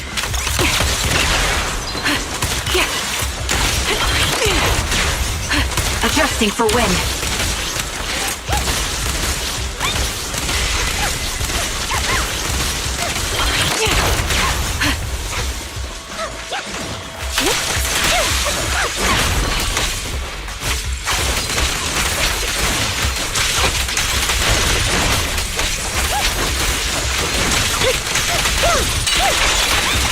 You're in my sights. Focus.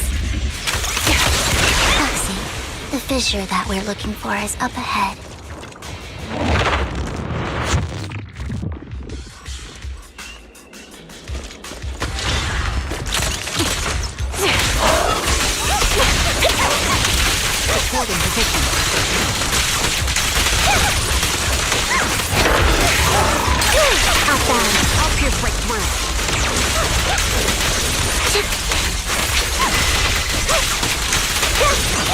melody of combat.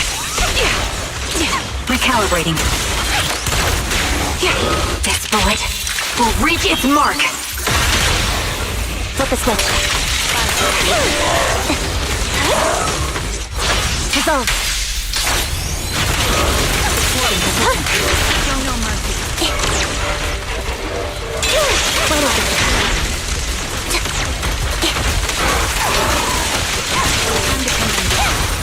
Quick shot. Increase firepower. Sound strategy. Off balance. You're in my sights.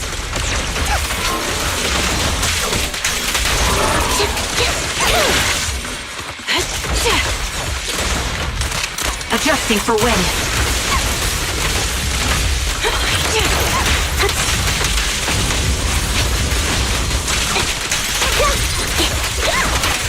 I'll pierce right through. The target's weary. The melody of combat. I think it's about time. We should take that lady out of the hollow. You guys go on. Thank you. She gave us the intel we needed, so this is the least we could do. I hope everything else goes well for you. Master Proxy, is there anything you'd like to know? You can just ask.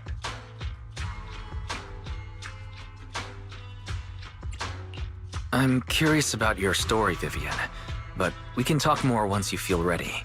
Don't worry, I'm very patient. You're the first person to ever say that to me. I'd be happy to share my story with you.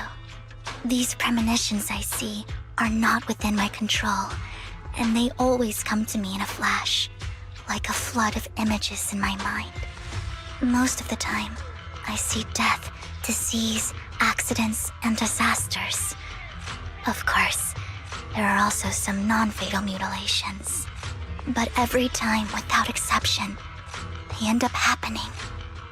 And I can never prevent or change them. That's all I have to say about it. If that offends Master Proxy and you don't want to hang out with me anymore, then I can understand. Why would I be offended? That's just who you are, Vivian. Besides, we're friends. I've always considered this ability as a curse. It's not a curse. Actually, I think you've been given a gift. Thank you. Really. Well, it's getting late. Bringer's belongings ought to be around here somewhere. Let's take a closer look.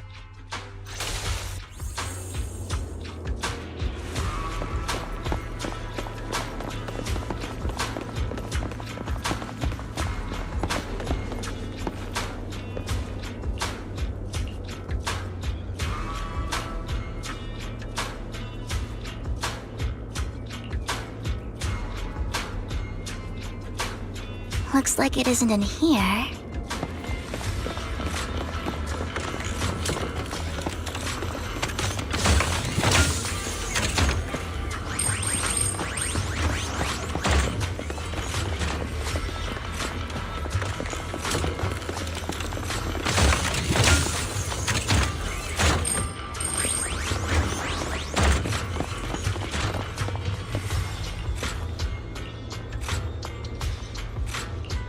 Strange, there's nothing in here.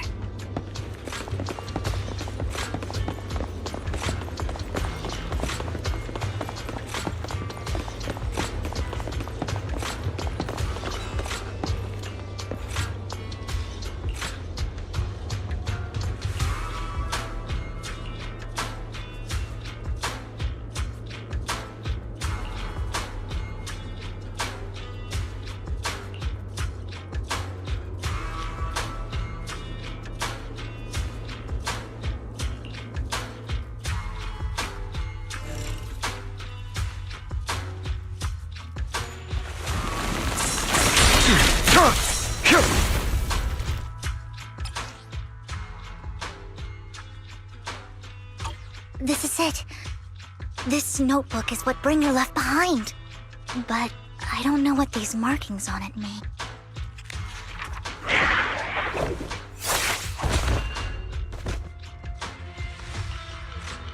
Well, hello, Master Proxy.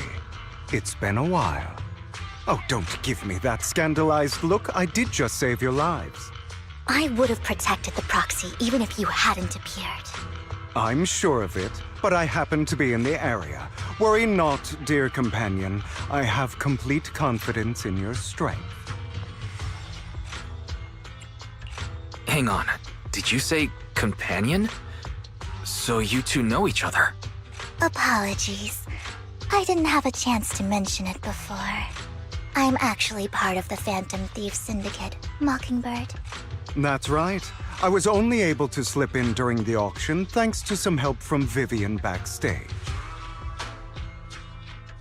So the whole time you were only bidding on the collections so you could get backstage and tamper with things? I warned you before. You can't rely on appearances. Don't worry, Master Proxy. We don't have any ulterior motives here. As you've probably heard, Mockingbird is a renowned Phantom Thieves syndicate in New Eridu that, despite its longevity, has managed to maintain the secrecy of its members' identities to this day. So, disclosing our identities to you is essentially the highest sign of good faith that a Mockingbird Phantom Thief can show.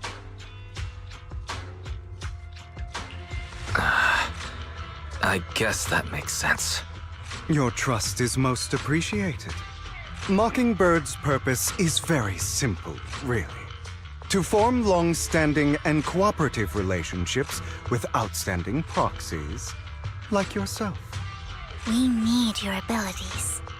Before you make any decisions, please allow me to briefly explain the concept behind the Mockingbird Syndicate. We all know there isn't anything in this world that's fair. A prime example being the uneven distribution of wealth.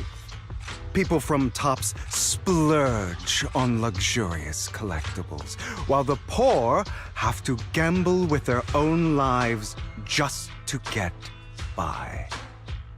Of course, besides wealth, there's also an unequal distribution in this world of happiness and suffering, hope and despair, love and hate. It's all just so unfair. Somebody has to do something to tilt the balance of the scales. And thus Mockingbird was born. We take from those who have far more than they deserve and give it to those who deserve to have more. If you ask me, that's enough to be considered a form of justice.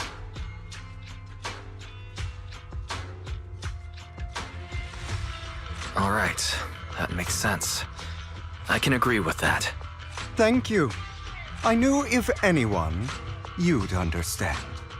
However, aside from these philosophical considerations, we also have a crisis on our hands to deal with.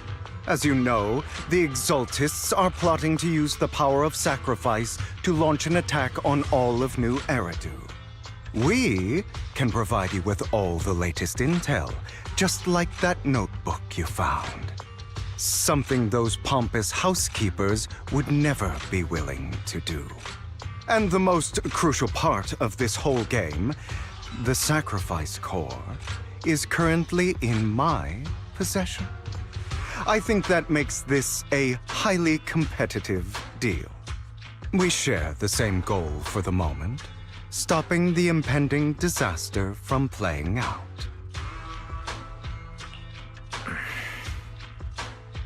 I need some time to think about it.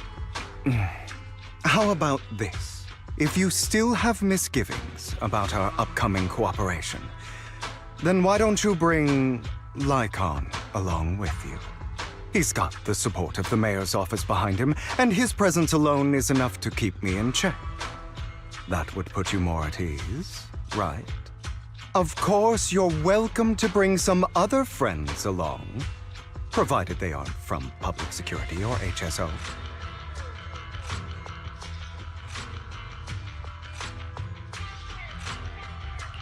Well, if you're willing to let my friends come along, then you've got a deal. Great.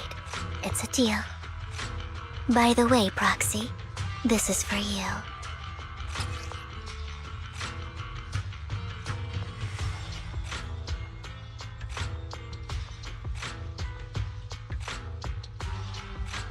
Consider it a souvenir commemorating our first time working together. For now, we'll carefully look through the contents of that notebook. I'll contact you if anything comes up.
How about it?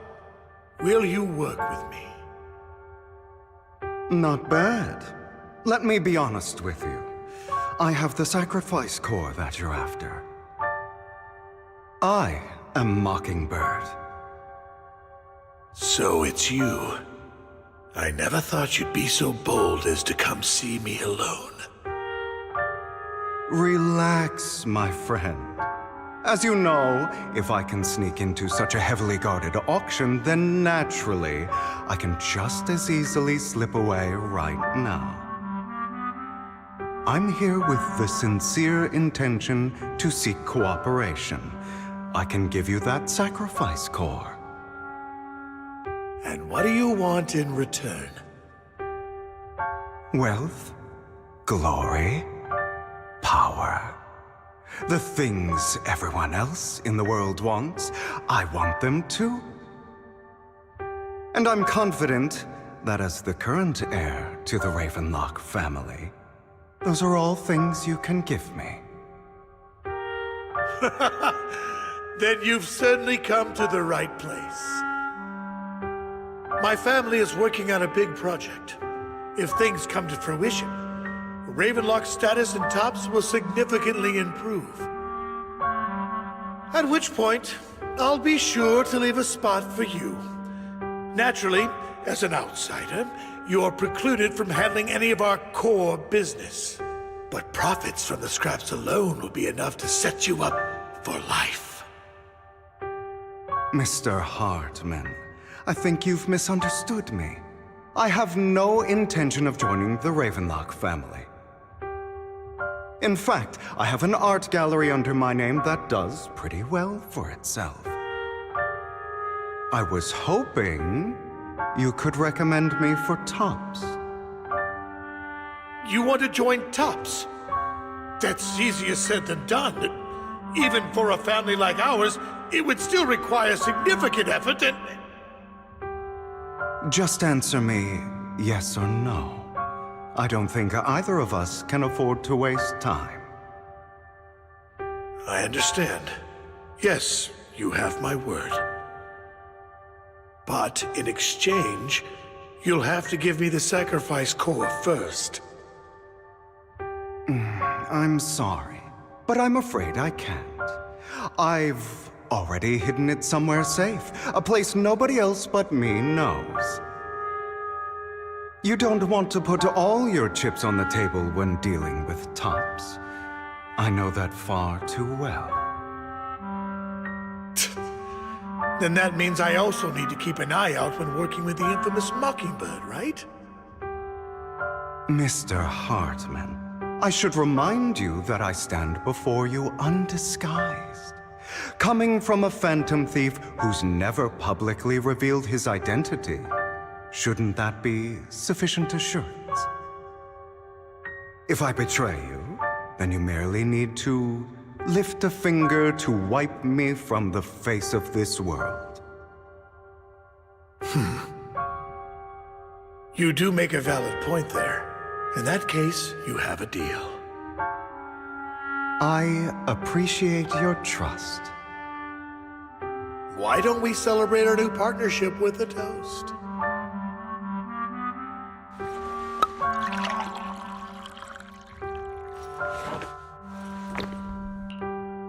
Having a drink before undertaking anything important is a family tradition. It's good luck. As an outsider, it's a real honor. By the way, you aren't the only member of your organization, are you? Shouldn't all your companions agree to this deal first? You don't have to worry about that. I'll make sure she agrees. Otherwise, I'll get rid of her too. Seems you'll do whatever it takes to get things done. Great things lie ahead for someone like you. All right, let's leave it at that for today. I'll contact you about what to do next.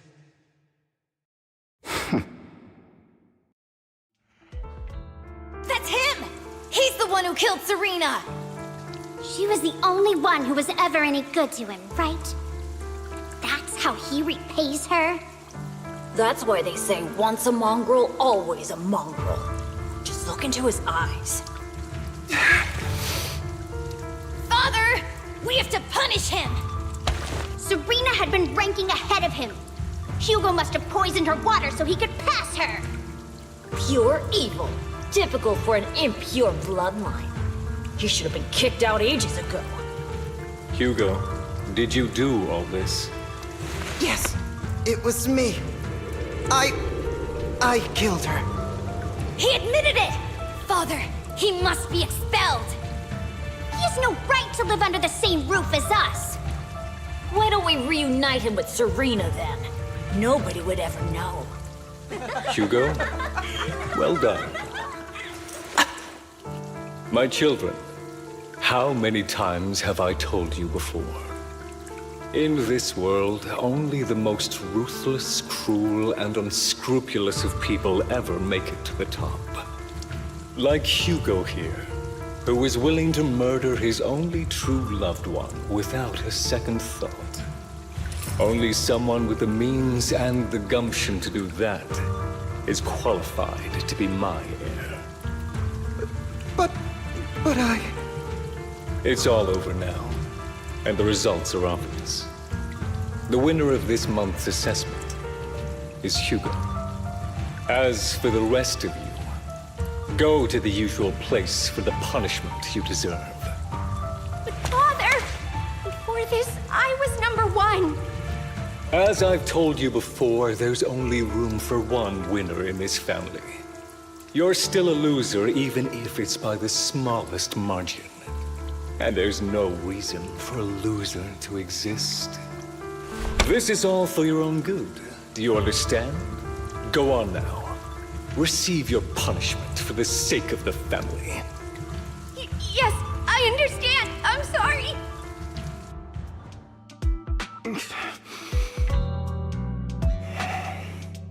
That really brought up some unpleasant memories. It won't be long. Soon, it'll all be over.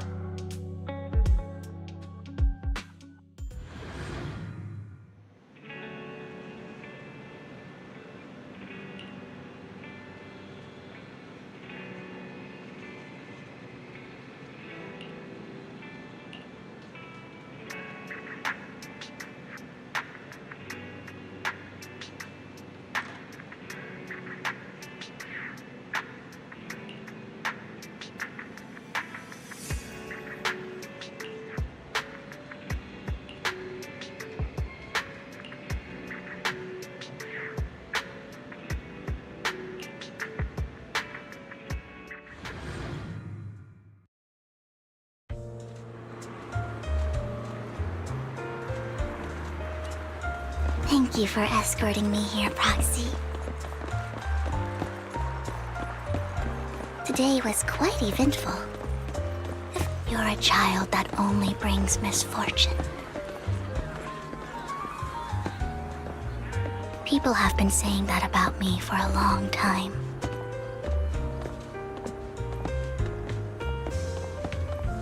I used to feel hurt and resentful.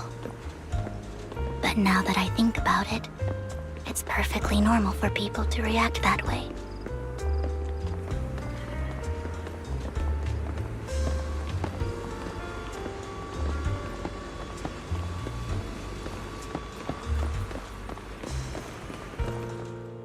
Why do I only predict suffering? If I could predict happy things, joyful things, would people like me a little more?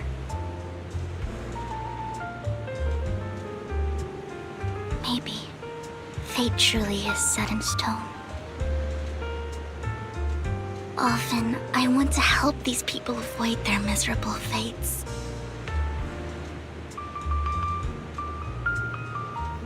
For a time, I even thought that I was successful, that I could change people's destiny.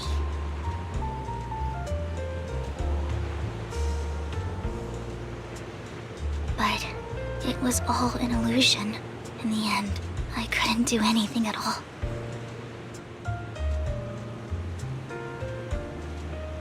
So, I was really happy when you said that my abilities weren't a curse, but a gift.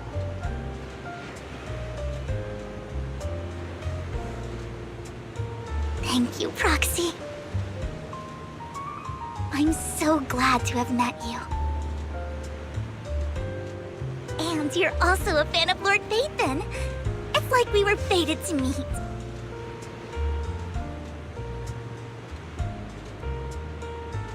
I don't know why, but I feel completely at ease when I'm by your side. I feel like I'm free from judgment, from blame.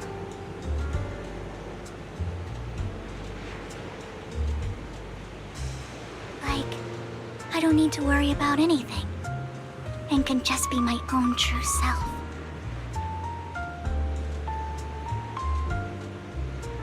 Perhaps people really do possess an aura, and ours just so happen to be extremely compatible.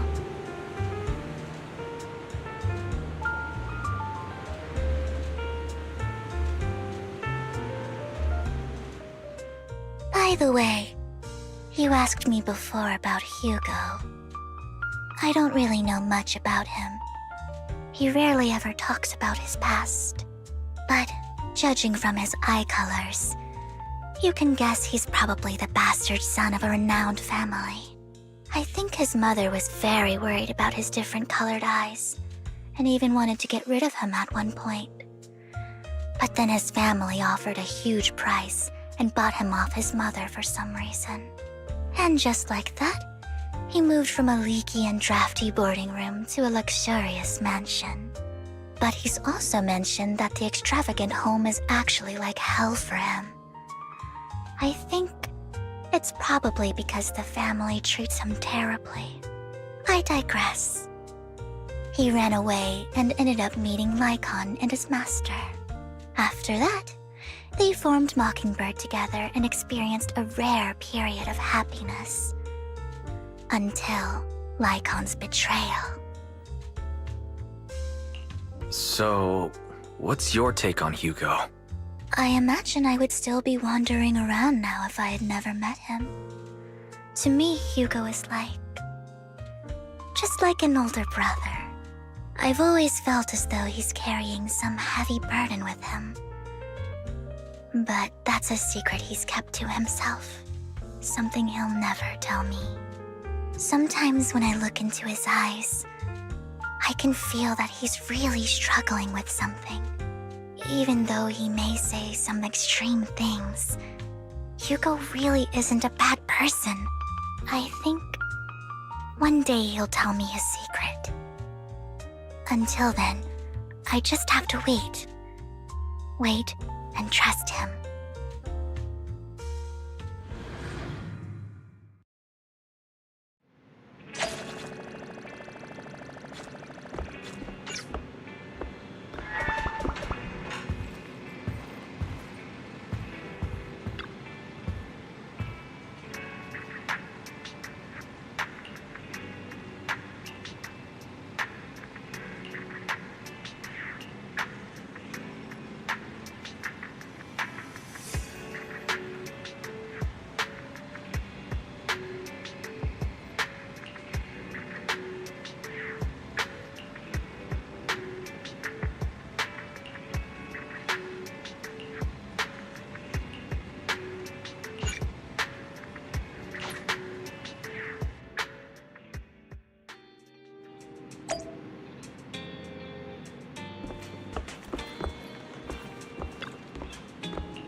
It appears we're the first to arrive. I thought we were running late. This might sound weird, but it's nice to think about getting to work with you from now on. I don't really know why that makes me feel so happy. Oh, it's because we're fellow fans! anyone who likes Lord Phaethon can't be a bad guy. You're right. Of course, Lord Phaethon is the greatest there will ever be, but you're definitely the best proxy I've ever met in person. Hugo told me before that you're really skilled, and he said we'd get along great. I never expected he'd be so right. Oh, by the way, would you like to come by my place if you have time later? I have a huge collection of Lord Phaethon merch. Phaethon, Lord Phaethon doesn't have any merch out there, right? I mean, we don't even know what he looks like, for starters. It's all my own original merch, like screenshots of old Internet comments. I print them out and turn them into postcards. Plus the avatars Lord Phaethon's used, the music playlists they recommend. I've organized it all. I'd love to show it all to you if we get the chance. I'm really curious to see all that. Please be sure to show me. Splendid! Let's book a time and you can come by my place and see all my Lord Phaethon merch! Speaking of which, what's taking those two so long? Hugo said he had some preparations to do before entering the Hollow. I wonder how that's coming along.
This is getting to be more than just a coincidence, don't you think?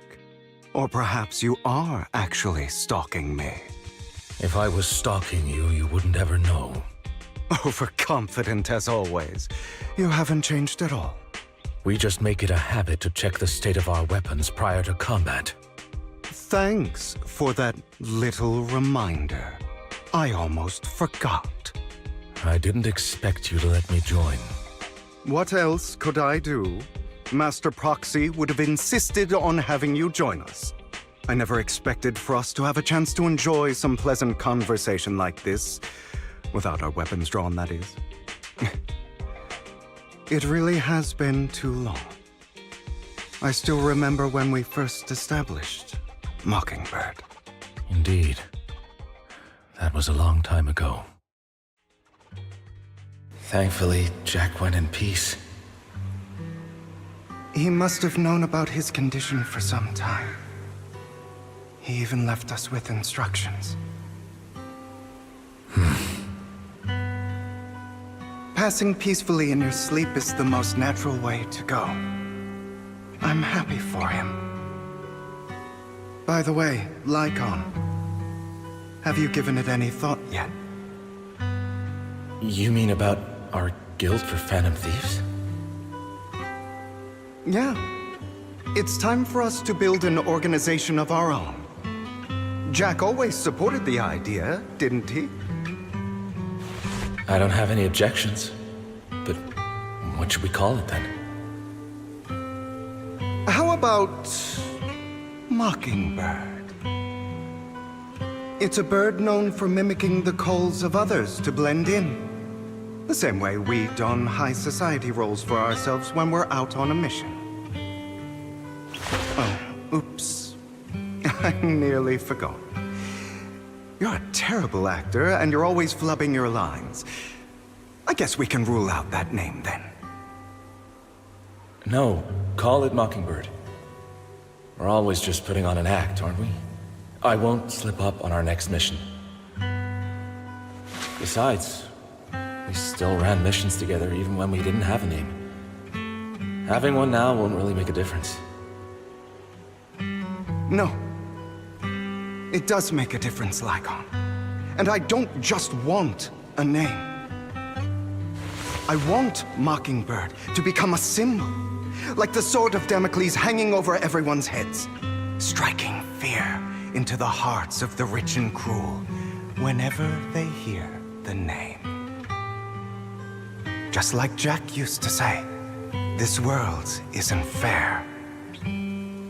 So that's why we have to influence it however we can, and change things in our own way.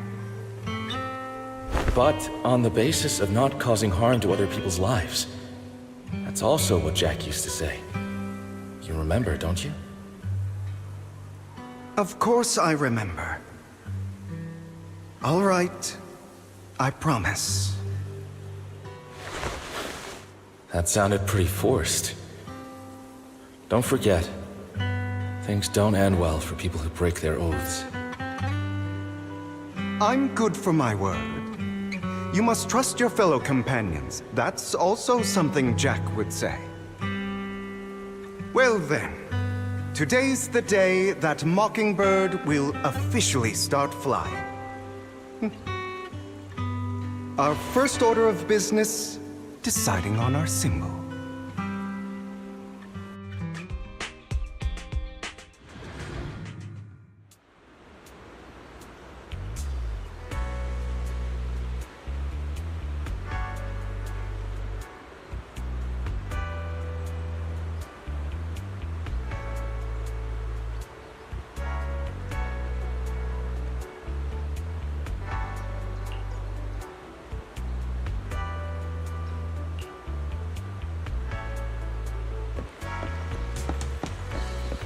Looks like we're all here. Hugo, you're late again. Do forgive me. Someone was pestering me and wasting my precious time.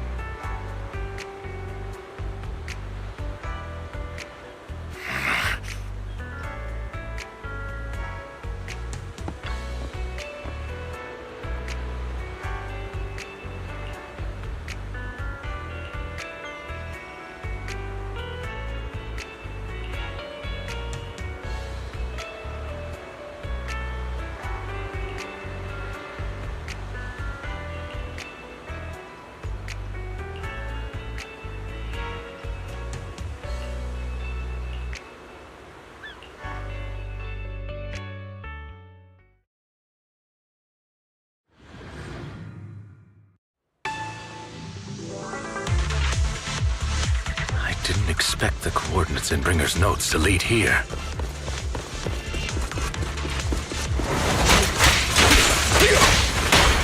Oh, are you familiar with this place? More familiar than you, it seems. Proxy, if there You're being too noisy. Nicely captured.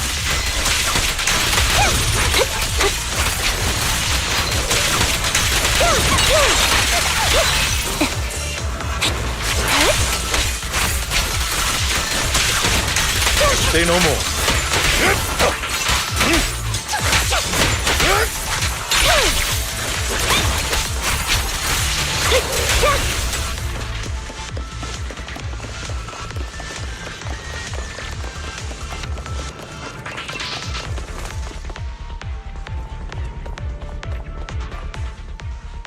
I don't enjoy obstacles in my path. The generator room should be nearby. Over here. Wow, you really know this place like the back of your paw. Master Proxy, I hate to be the bearer of bad news, but there's something wrong with the circuit. It seems to be blocked. Don't tell me. Victoria Housekeeping's high and mighty attendants can't even fix a simple circuit. I can fix it, but I'll need a circuit diagram before I can do anything. I've seen diagrams for this type of circuit before. It's a pity that we're unable to connect to the outside world from inside the hollow. Just leave that problem to me. Wise, I just sent an image of a circuit diagram to you. Have a look. Thank you very much, Master Proxy. Now then, let's start repairing this circuit.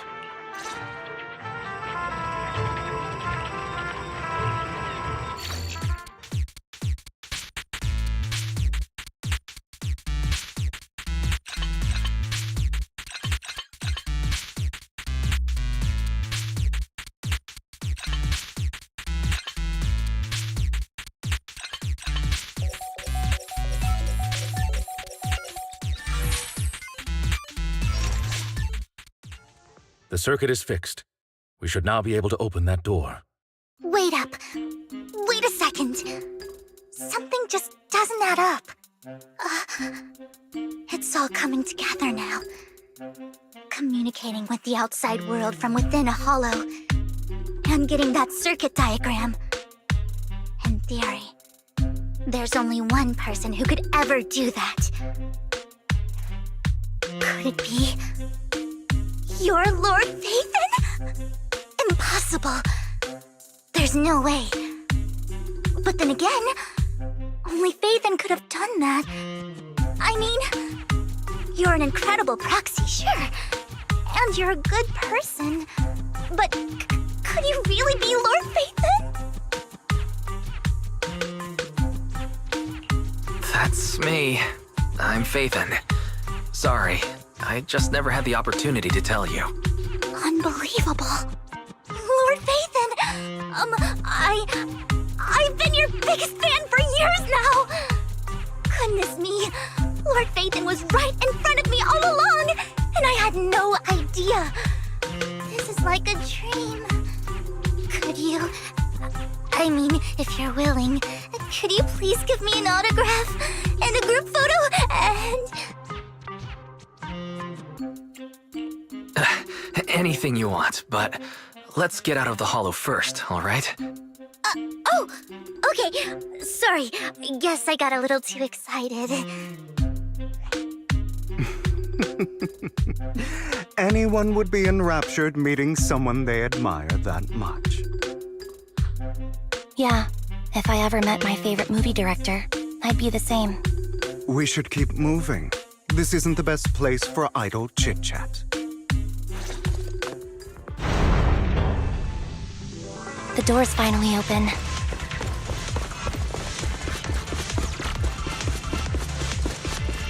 The proxy is Phaethon.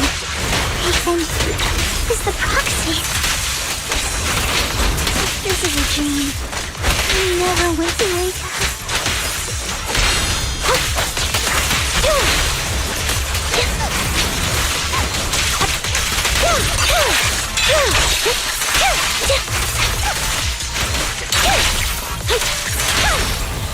Move it.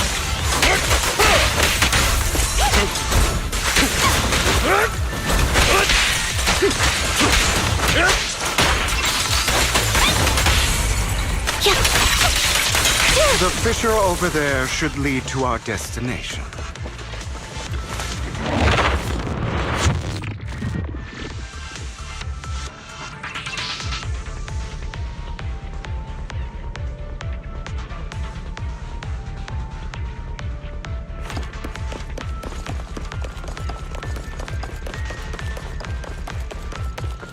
Lycon, your fighting style wasn't so reserved in the past. I've matured. You call this mature? You're just being pretentious.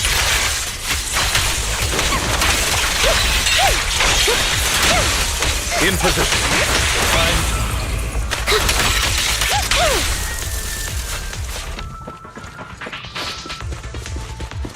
A difficult foe, that one. Zero! Let us leave this place at once. Ensuring Master Proxy's safety is our highest priority.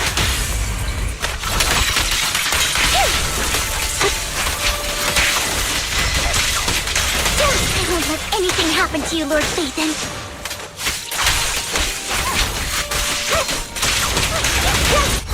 Resolve.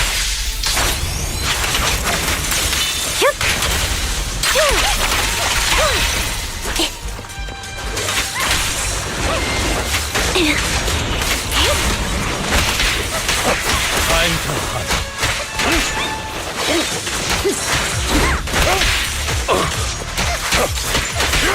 Copy.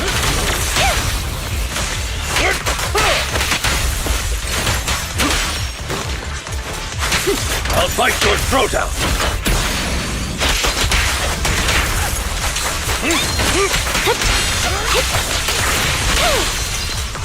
Outbound.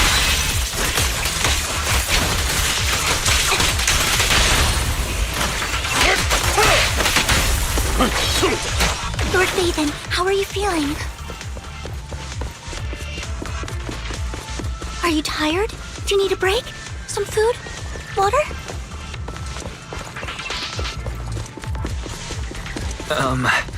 Thank you for your concern. I'm fine.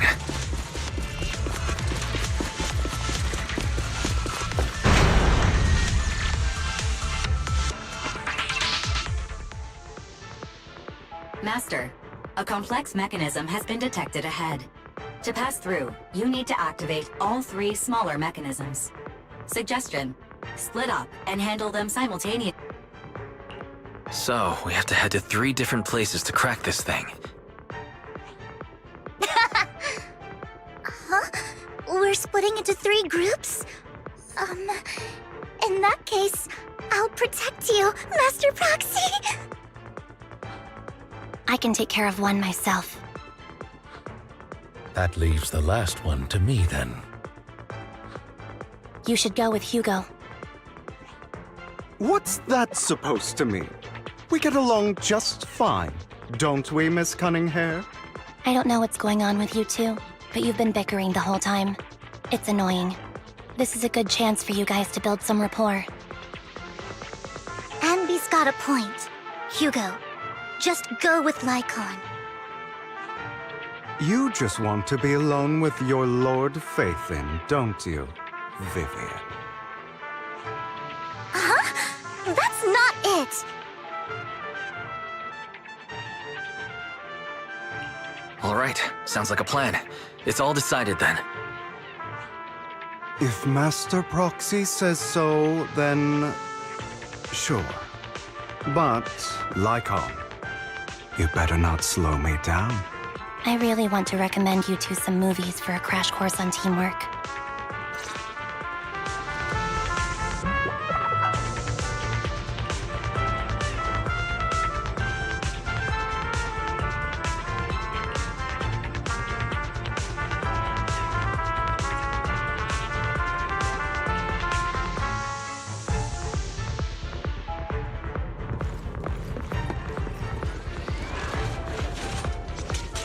Lord Phaethon, there are too many ethereals here.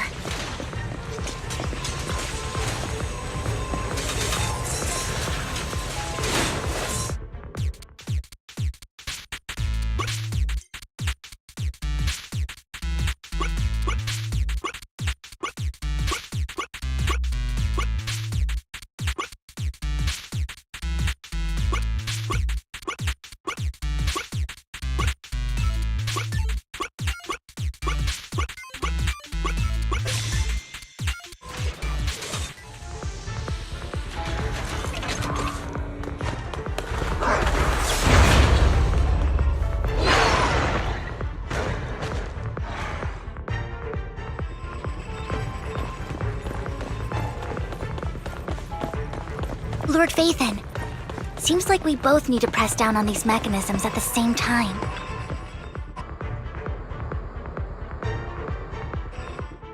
Sure enough, Lord Phaethon and I share a deeper connection. Sorry. I hope I'm not being too forward. Goodness me. Somehow I'm fighting alongside Lord Phaethon. It's like all my dreams are coming true. I'm going to wake up any second now, aren't I? No, this isn't a dream. I'm real. See? You can even hold my hand. Not only is Lord Phaethon incredible, but super kind. That's it. I pledge to be a die-hard Lord Phaethon fan until my very last breath.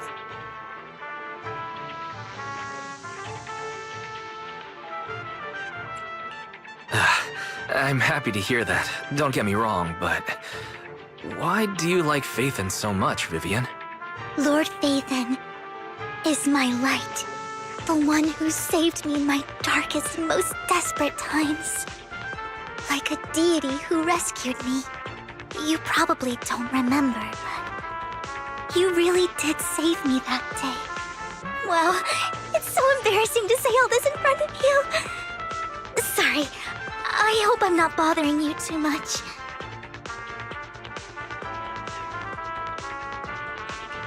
No, you're not a bother at all. Thank you for your loyal support. I should be the one thanking you.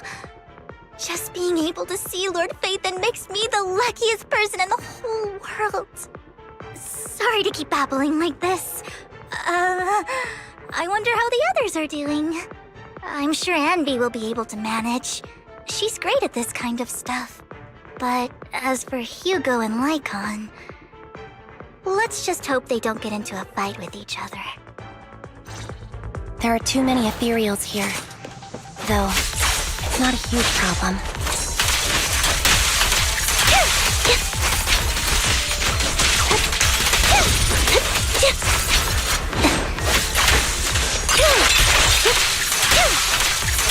Don't.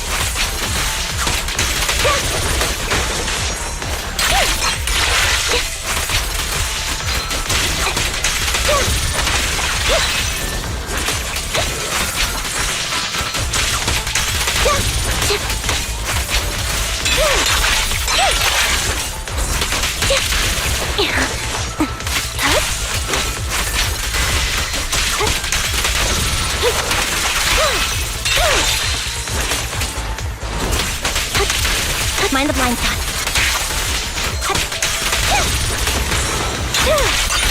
Now you pay.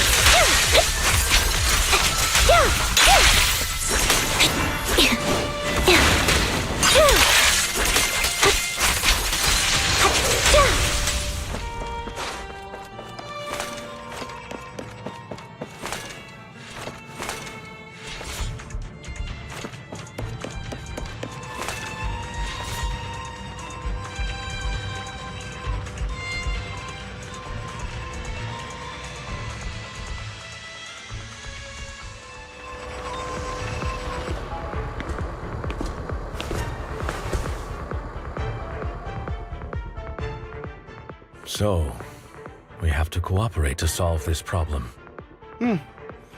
That's a real shame. I have no intention of arguing with you right now. Master Proxy and Miss Vivian are elsewhere, and we must rendezvous with them post-haste. What a coincidence. That's exactly what I was thinking. Just this once. We should trust each other. For the Proxy. I have no objections. Very well. Then you'd better keep your word. I know you've never fully trusted me, Lycon, even before it all fell apart.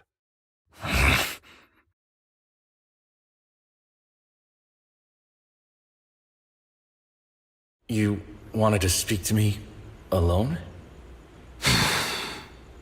I know you and Hugo are as thick as thieves and don't hide anything from one another. But you can't tell him what I'm about to tell you. Did something happen with him? Hugo is an intelligent and gifted child. He learns everything I teach with ease. In time, he'll grow beyond me, Reach a place where people will marvel and look up to him as a beacon. Yeah. As much as I hate to admit it, he always picks things up just a teeny bit quicker than me. But none of that matters, because I can overpower him easy. I don't think being gifted is a good thing for him. What do you mean? He bears a dark and painful past. What he was taught, the hatred he was faced with, everything he picked up, it's all become an integral, inseparable part of him. I believe that beautiful flowers can blossom even in the darkest abyss. But the roots of that flower would draw from evil instead of good. Hatred instead of love. It's a curse that flows through his lineage. A curse that fate branded him with. I've seen far too many people like that throughout this long life of mine. They struggle with this curse their whole lives. But they all end up failing in the end. The path of light is narrow and fleeting. And the darkness is filled with such temptation that dropping your guard for even just a moment can send you spiraling straight into the abyss. Do you mean Hugo's going to be a bad guy? I don't know. I hope he'll always stay true to his heart. That he won't give in to hatred and ambition. That he won't become the dragon that must be slain. But he has inherited the seed of evil. You cannot let it take root. I'm afraid I won't be there to help you. There's not much life left in this old body of mine. So then, Lycon, promise me now. You must hold his chain tight. To restrain him. To stop him. And when necessary, to choke him.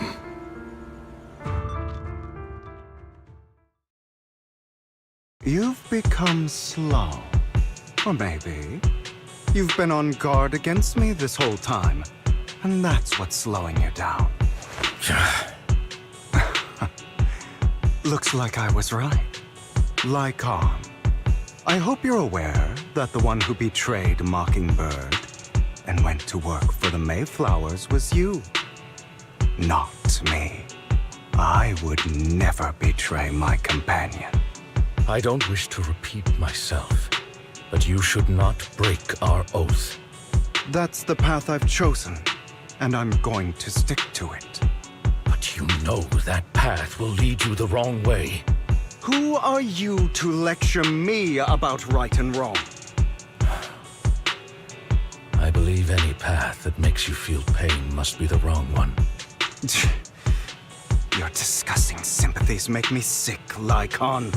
There's only ever been one person who can kill me or save me, and that is me. Great, it worked!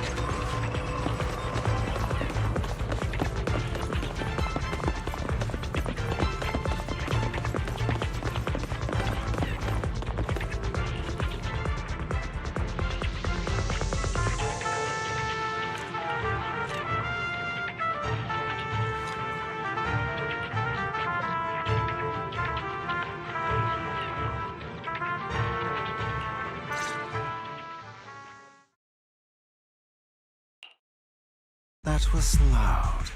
What's happening up ahead? Hold on, everyone. I'll go check it out.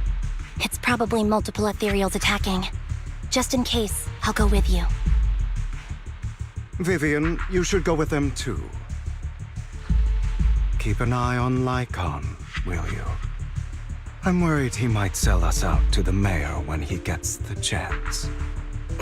I'd never do that. But if Miss Vivian wishes to join us, she's more than welcome.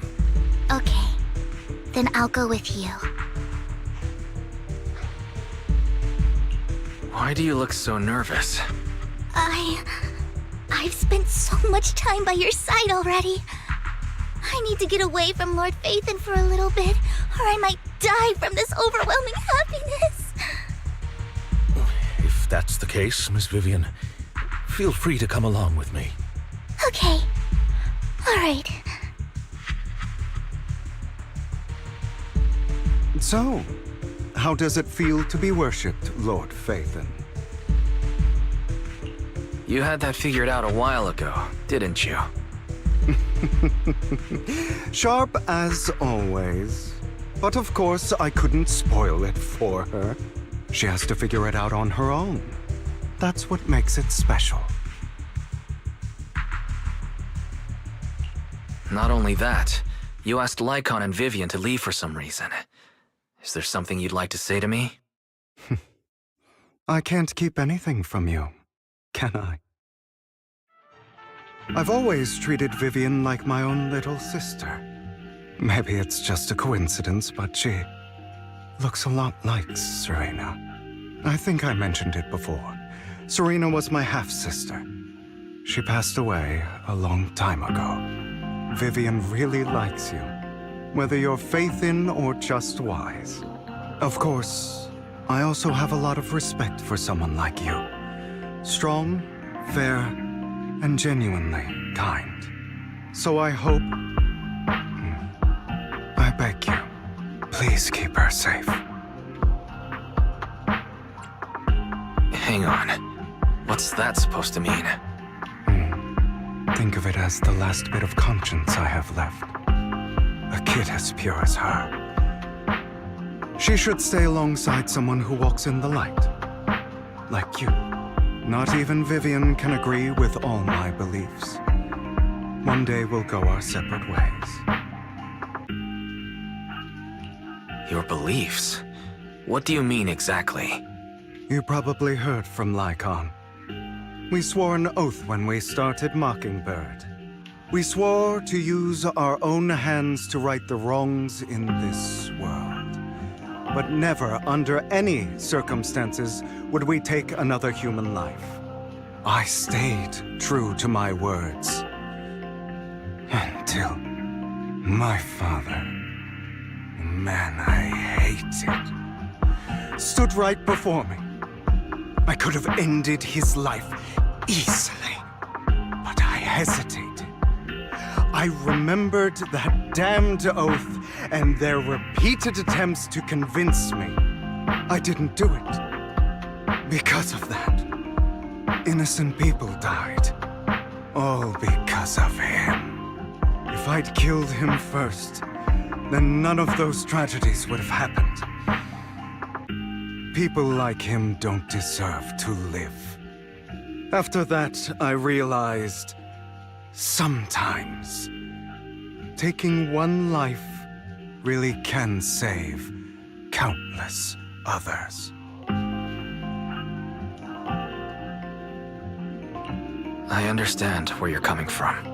I knew you'd understand. Vivian has a good heart. I don't want her to get her hands dirty. But you know how it is. In this world, someone has to be the bad guy. So, I want to apologize to you. Why apologize all of a sudden? You're incredibly strong, kind, capable, and really, really lucky. The world needs more people like you. Remember that revenge movie I told you about, Children of Devils? I still haven't found it, but I came across another videotape with the same name. Turns out, in that story, the children of devils are actually the children of gods. Sorry for rambling. Hope you don't mind. They should be back soon. Please, look after Vivian for me. In position.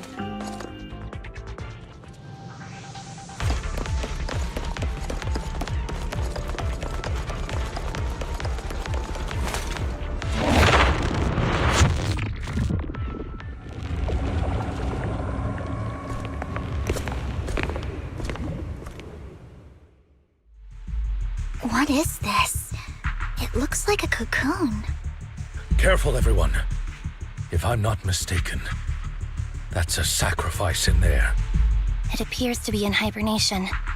We don't know when it'll wake up. If it does wake up, we'll be in serious trouble.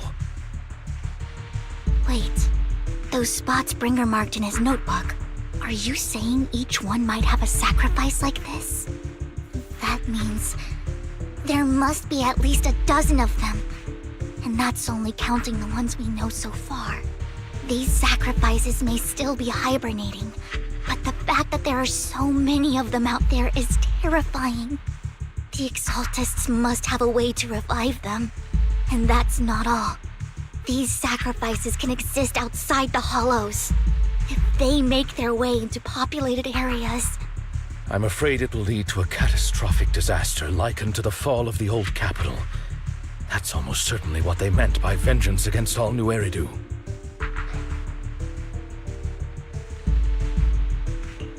Let's find a way to get rid of these sacrifices. We can't let the Exaltists have them.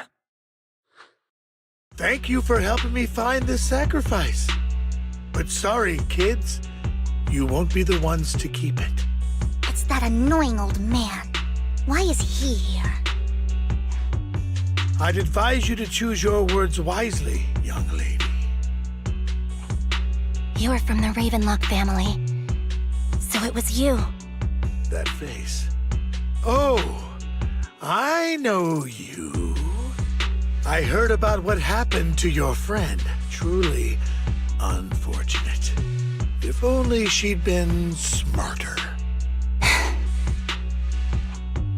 It seems your goal was this sacrifice all along. You've been tailing us, haven't you? Keeping your distance so that I wouldn't notice. As expected of a Wolf Thyran, you are very perceptive. That's right. All thanks to your ex-partner, we were able to carry out our plan smoothly. My ex-partner? I'm not exactly happy being called that, but what he said is true.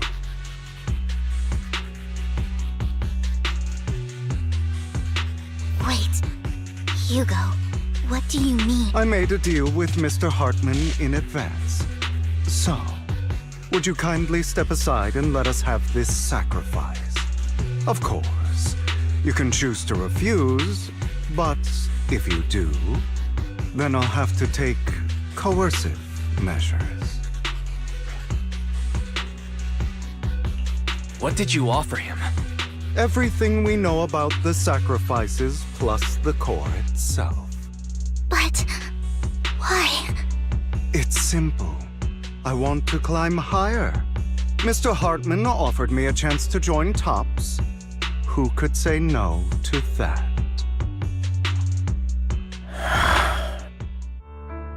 No. Impossible. You promised to help me investigate the Exaltists. You told me the whole point of Mockingbird was to do anything it takes to bring a little justice to this world. Was all of that just a lie? You're just too gullible, Vivian. I also told you, everybody lies.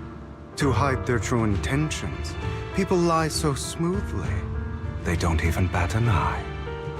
You... What a wonderful show of betrayal and backstabbing! Bravo! I've got no interest in your little feud. But would you all be so kind as to step aside? My men still have some delicate handiwork to do. To extract that sacrifice behind you. Over my dead body. Hugo, why in the world would you do that? Instead of wasting your time on idle chatter, why not focus your energy on the battle ahead? Stay calm now. Your plans will never succeed. It's useless. Don't you get it? You're not just going against the people in front of you. You're not going against me.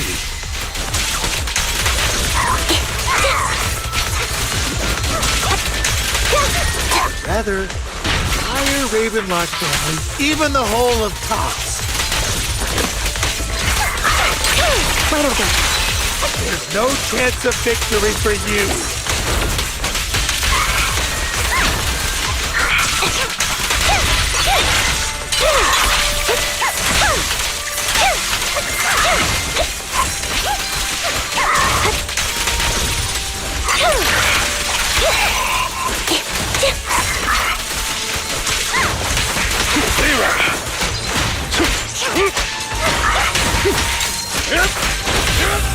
perfect conduit. Now you pay.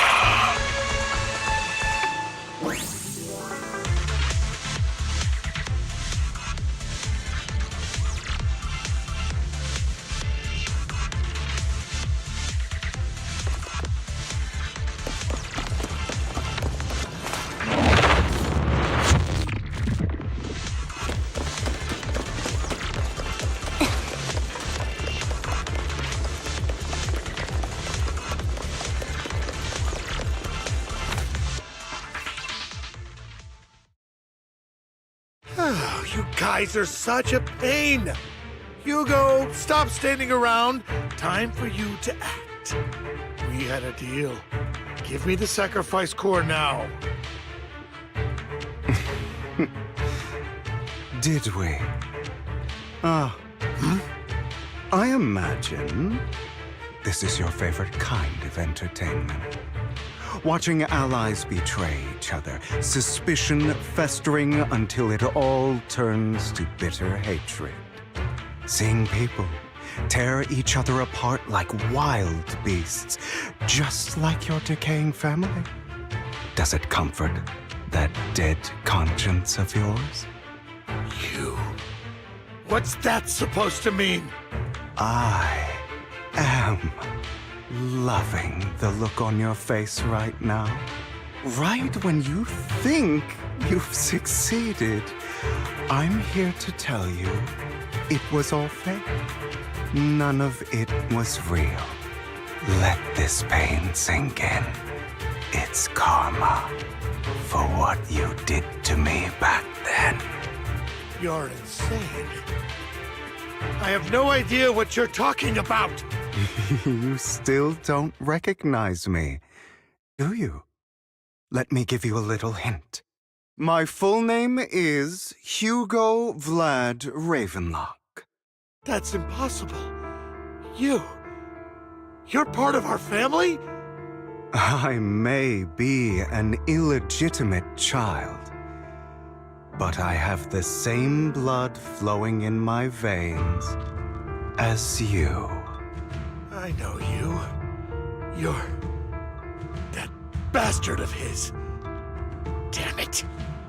I could have sworn you were already. My dear uncle, you were never worthy of your position. You have no claim to the Ravenlock lineage. You may have killed all of my father's other children, but sorry to disappoint, I'm still alive. I am the true heir to the Ravenlock family. You're a bastard. You have no right to inherit the family. That's not for you to decide. Master Edmund is very supportive of my claim. Edmund? That's impossible. You weaseled your way into Top's inner circle? Master Edmund doesn't care who achieves his goal. In other words, he'd happily let me take over the Ravenlock family, as long as I'm more competent than you. This can't be!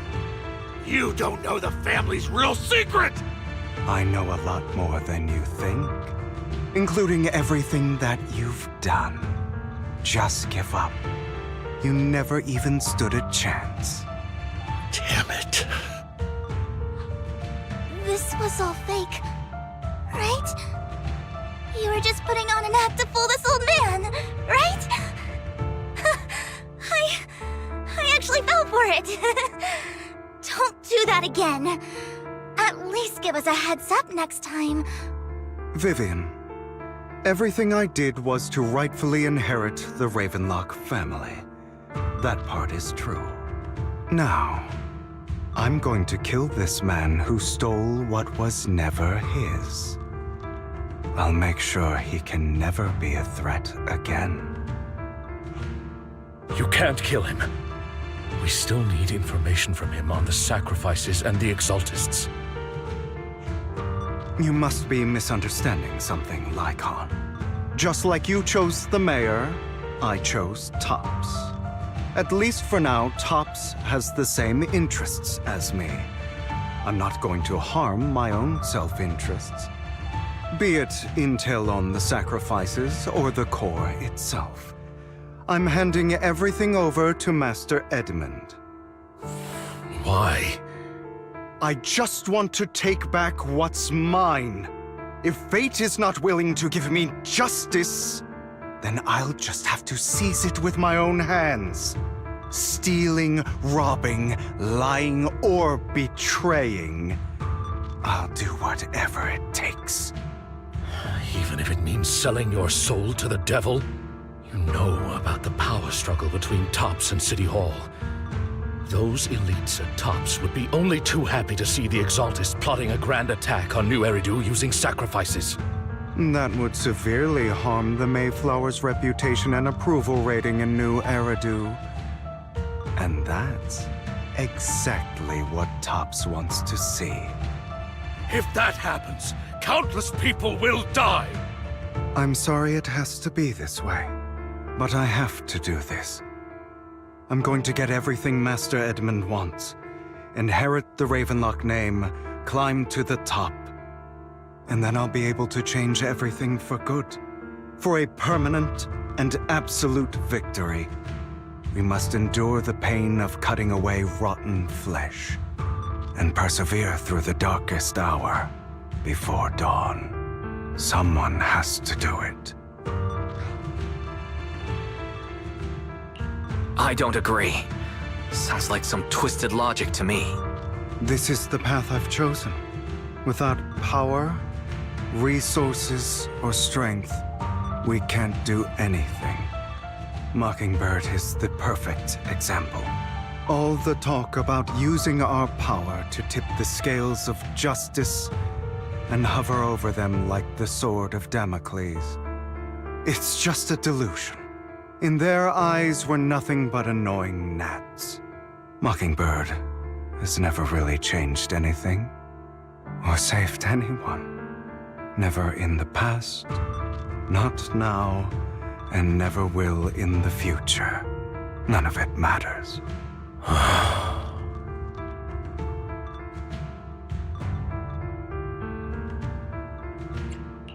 I understand your feelings, but don't be consumed by it.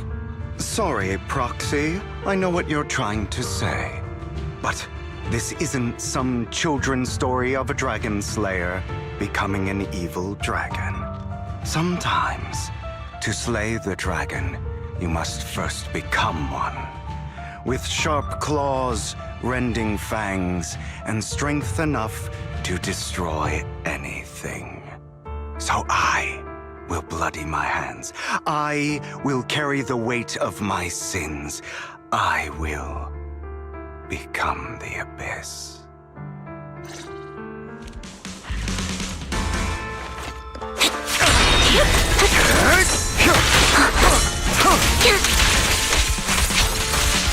It's about time you kneel.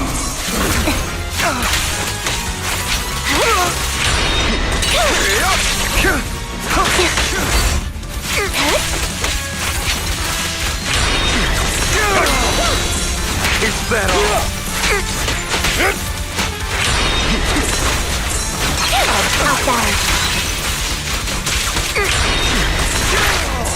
Is that all?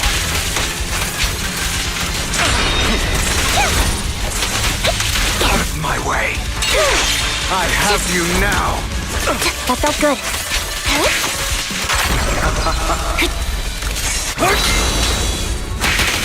Not bad.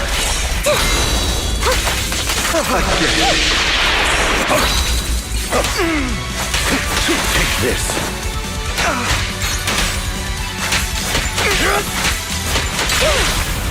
Stand still.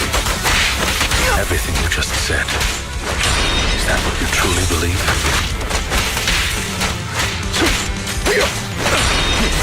Of course. Are you surprised? I had never once thought that Mockingbird was a failure.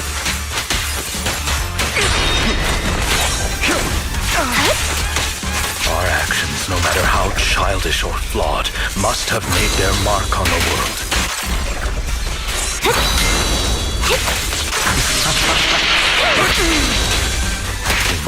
trivial or foolish, but as long as they had an impact, the things we did are far from meaningless. Flip the switch.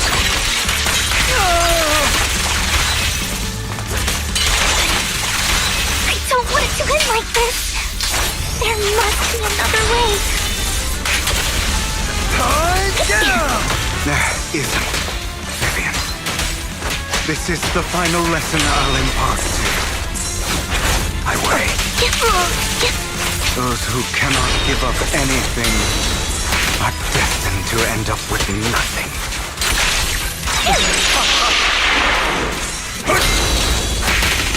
Truth be told, Proxy, I envy you. The world needs people like you.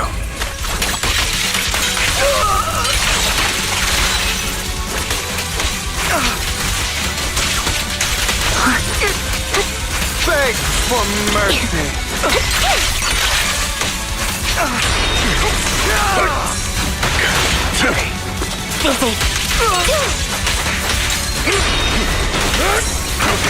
Fall back.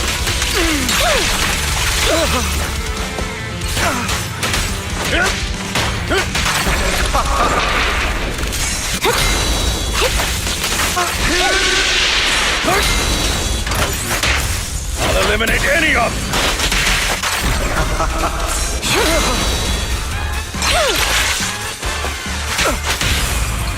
Awaiting order.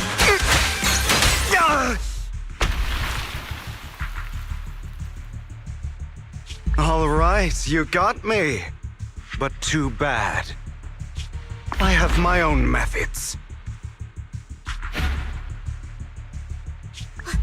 What are you doing? Well then, make your choice. The sacrifice core, or your precious Faithin. I know you took it. Don't forget, I'm the one who taught you that. Okay, the core is yours. Just leave Lord Faithin alone. What a shame. Did you really think I'd keep my promise? That's right. This is the real me. What's the matter? Thinking of killing me? Didn't you say all life is precious? Drop your foolish facade. I knew it. You... He has inherited the seed of evil. Do not let it take root. When the time comes, you must be the one.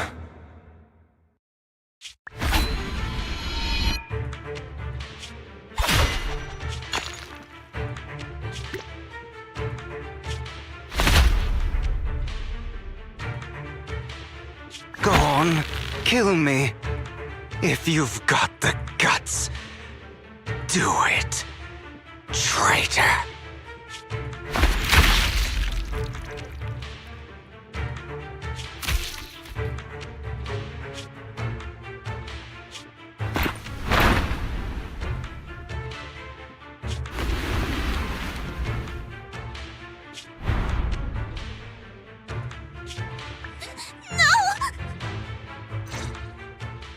Master Proxy, are you okay?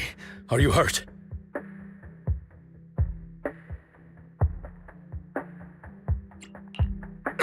Don't worry. I'm fine. I just didn't expect things to turn out like this.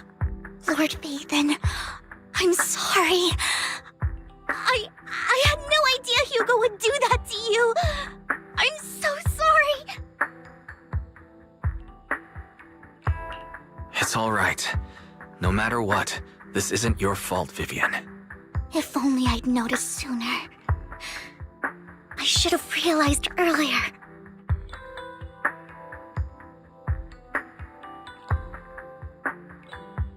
Hugo, he... That's a hollow down there. If you need, I can arrange for someone to go in and search for his body. That isn't necessary. To be frank, I thought you'd hate him for his betrayal, Miss Vivian. I do hate that he's keeping things from me, but all these years, Hugo's been like family to me. I believe he's still with us.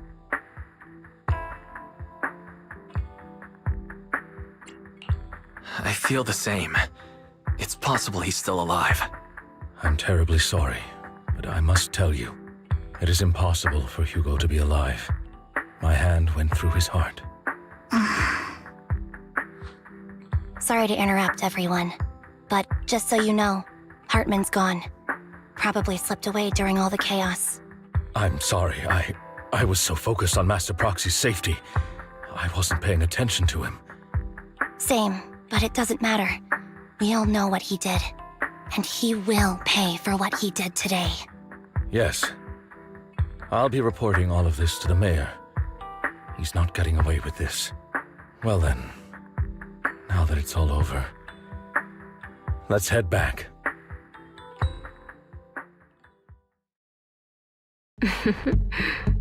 Another obstacle out of the way. She's going to be pleased about this. May the Creator guide us. Fear, suffering, despair, and destruction. That's the future I see.